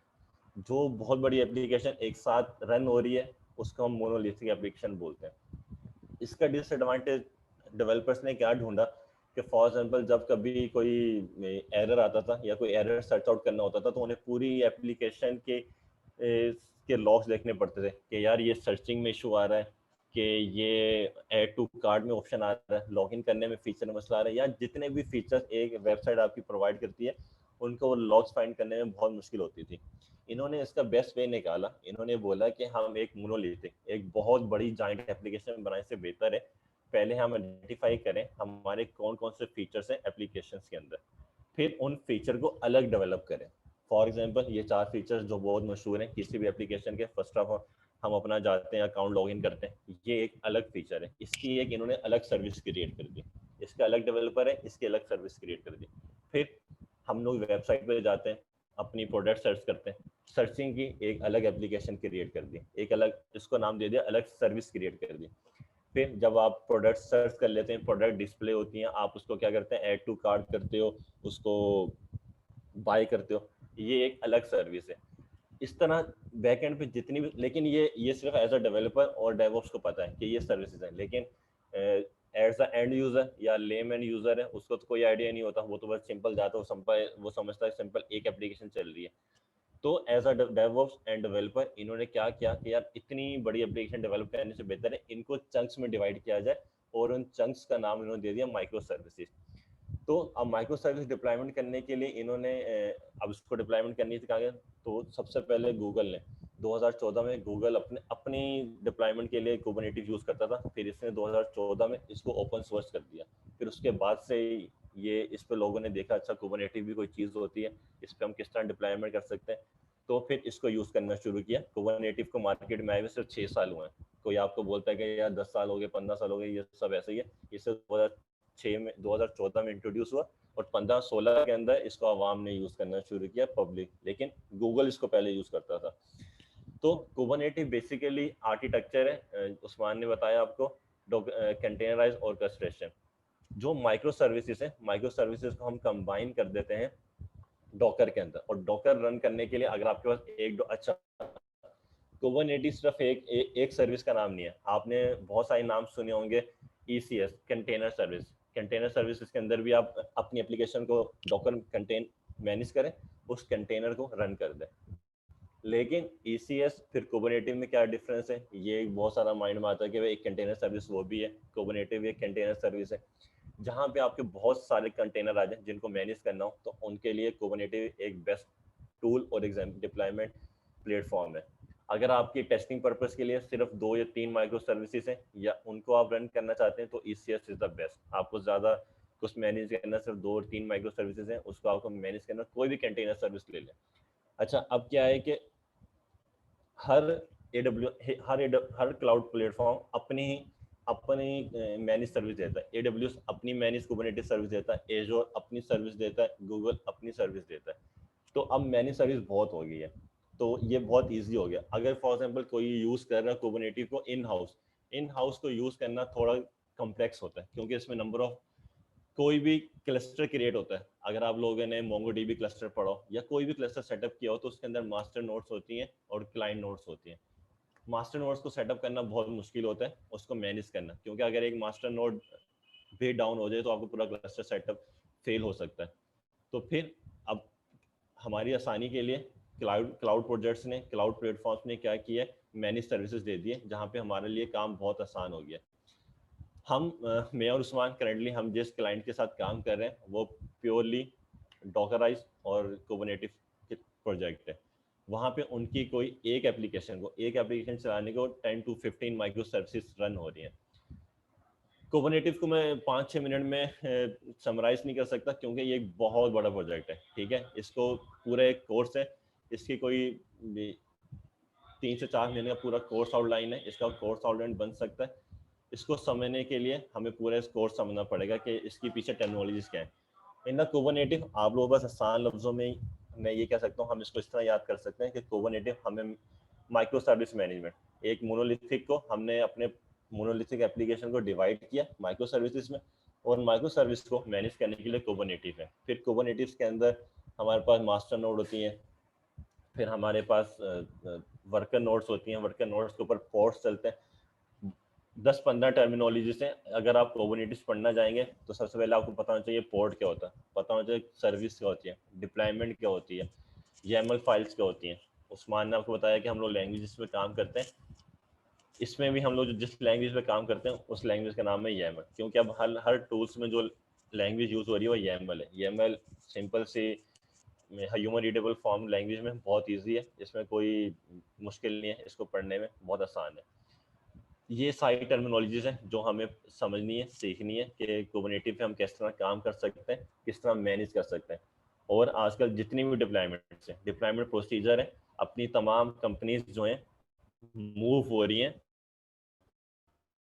EC2 से कुबरनेटिव के ऊपर, क्योंकि EC2 के ऊपर एक एप्लीकेशन है, अभी उसको मूव करना है, या मुझे पता है कि यार दराज के ऊपर ब्लैक फ्राइडे की सेल लगने वाली है, तो हम क्या करेंगे, हम VMs के नंबर ऑफ VMs हमें इंक्रीज करनी पड़ती हैं, VMs को शट डाउन करना पड़ता है, फिर नई VMs पिन अप करनी पड़ती है, उसके ऊपर नया सेटअप करना पड़ता है। तो बहुत मुश्किल काम है, किसी भी एप्लीकेशन को स्केलेबिलिटी करना हो EC2 में वो थोड़ा मुश्किल है। इस चीज़ को आसान किया कुबरनेटिव ने। कुबरनेटिव सिंपल आपको एक कमांड देता है, Kubernetes roll out deployment replica set. आप ये कमांड रन करते हो, आपके जितनी नंबर ऑफ अच्छा पॉड और VM सेम है। अगर हम कुबरनेटिव की लैंग्वेज में बात करें तो पॉड होता है, अगर हम वर्चुअल सर्वर्स की लैंग्वेज में बात करें तो एक VM, जो एक काम VM करती है वही ये काम पॉड करता है, आसान लफ्जों में। तो पोर्ट्स को स्केलेबिलिटी करना, अपनी एप्लीकेशन को 1 सेकंड के अंदर स्केलेबिलिटी करना, ये सब कुबरनेटिस ने आसान कर दिया। अब मुझे ये नहीं है कि मुझे नंबर ऑफ CPU बढ़ाने हैं, सर्वर बंद करने, एप्लीकेशन में डाउन टाइम चाहिए तो ही मैं अपनी एप्लीकेशन अप स्केल कर सकता हूँ। फिर अगर डाउन स्केल करना है, जब मेरी सेल्स खत्म हो गई है, अब नंबर ऑफ EC2 इंस्टेंस मेरे 10-15 चल रहे हैं, अब उसको स्केल डाउन करना है तो दोबारा नंबर ऑफ 5 करने, तो ये एक मुश्किल और हेक्टिक काम है। लेकिन जब हम कुबरनेटिव पे डिप्लॉयमेंट करते हैं तो सिंपल हैंड्स ऑन कमांड्स हैं, मुझे सिर्फ एक कमांड रन करनी है जो कि मेरी एप्लीकेशन को स्केल आउट कर देगी, 1 मिनट में स्केल इन कर देगी। सो बेसिकली ये छोटा सा एक बैकग्राउंड है कुबरनेटिव्स का, लेकिन आजकल बहुत हॉट प्रोजेक्ट है। जितनी भी एप्लीकेशंस हैं वो सब माइक्रो सर्विस आर्किटेक्चर में जा रही हैं, और माइक्रो सर्वर आर्किटेक्चर को मैनेज करने के लिए, डिप्लॉयमेंट करने के लिए कुबरनेटिव है।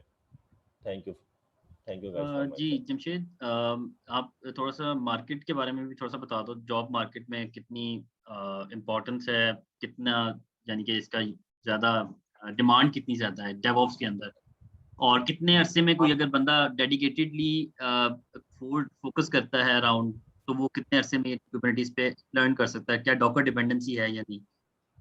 देखें जॉब मार्केट, जैसे अब उस्मान ने आपको जितने टूल्स का नाम लिया उसमें कुबरनेटिव्स का नाम लिया, उसमें उन्होंने EC2 का नाम नहीं लिया। मैंने भी आपको ये बताया, अब जितनी भी डिप्लॉयमेंट्स हो रही हैं यार, आप सिंपल से सिंपल एक छोटी एप्लीकेशन में डिप्लॉयमेंट करने जा रही हो ना, अब लोग प्रीफर करते हैं कंटेनर सर्विस को, कि मुझे कंटेनर सर्विस पे जाना है।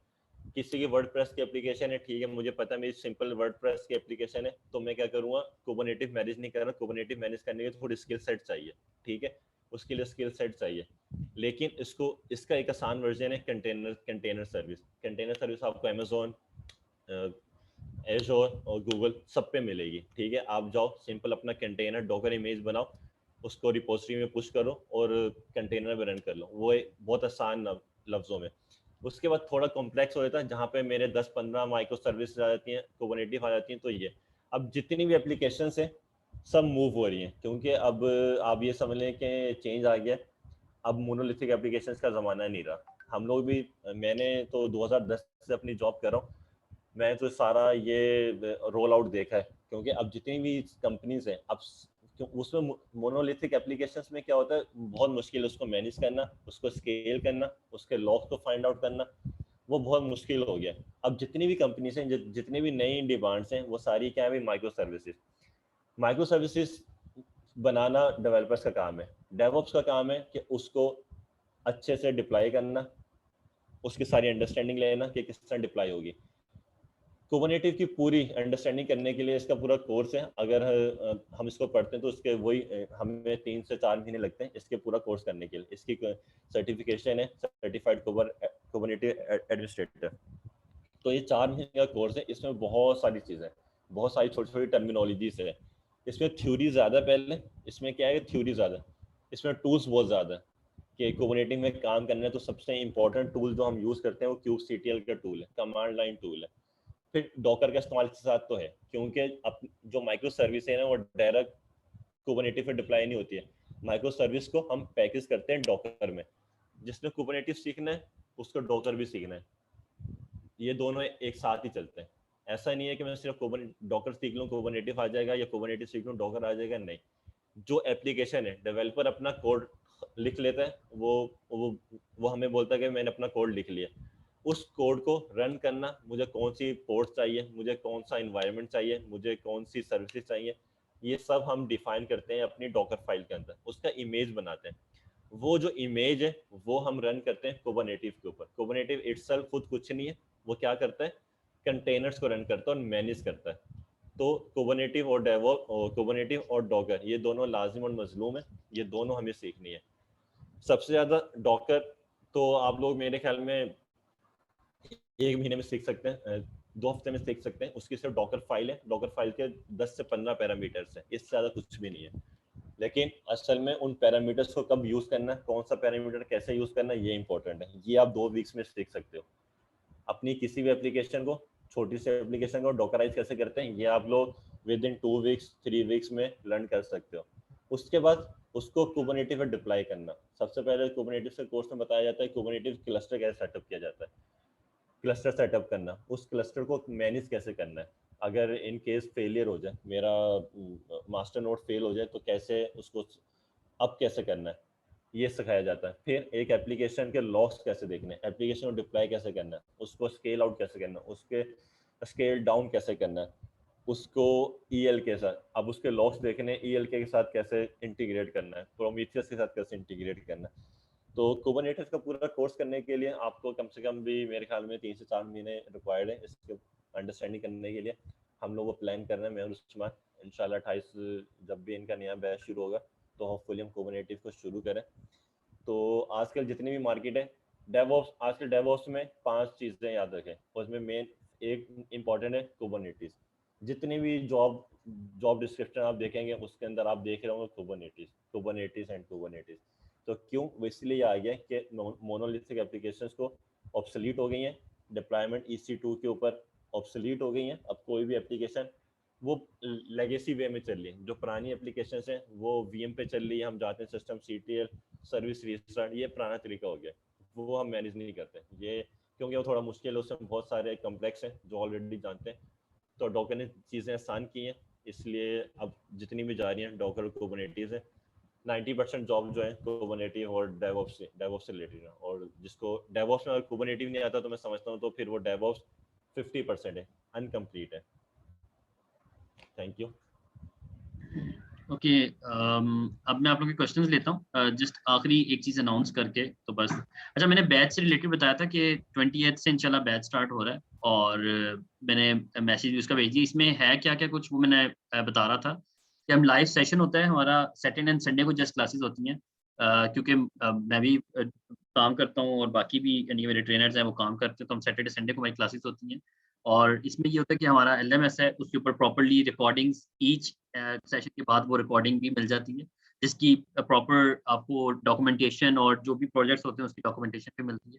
मोस्टली कोर्स जो है वो हैंड्स ऑन लैब्स ही हैं, क्योंकि इसमें थ्योरी तो इतनी ज़्यादा नहीं है। Theory just for the understanding shortly explain की गई है, बाकी ज़्यादातर यही है।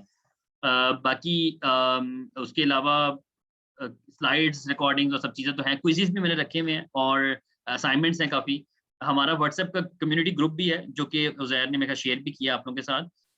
उसके ऊपर हम लोग आपस में इसलिए भी कनेक्ट रहते हैं ताकि हमें अगर कोई क्या नाम है, कोई भी चीज़ चाहिए होती है, हम लोगों ने अगर कोई चीज़ क्या नाम है, किसी को कोई अपनी कंपनी में भी कोई इश्यू होता है तो हम एक एज़ अ कम्युनिटी एक दूसरे की हेल्प आउट भी करते हैं। किसी की वहाँ पर एक्सपर्टीज़ हैं तो वो उसका ज़रूर उस पर रिस्पॉन्ड करती है। तो आप ज़रूर उस कम्युनिटी को भी ज्वाइन करें और मेरा लिंक्डइन का पेज भी ज्वाइन करें, ताकि आपको ये सब चीज़ें वहाँ पर मिल जाएँगी।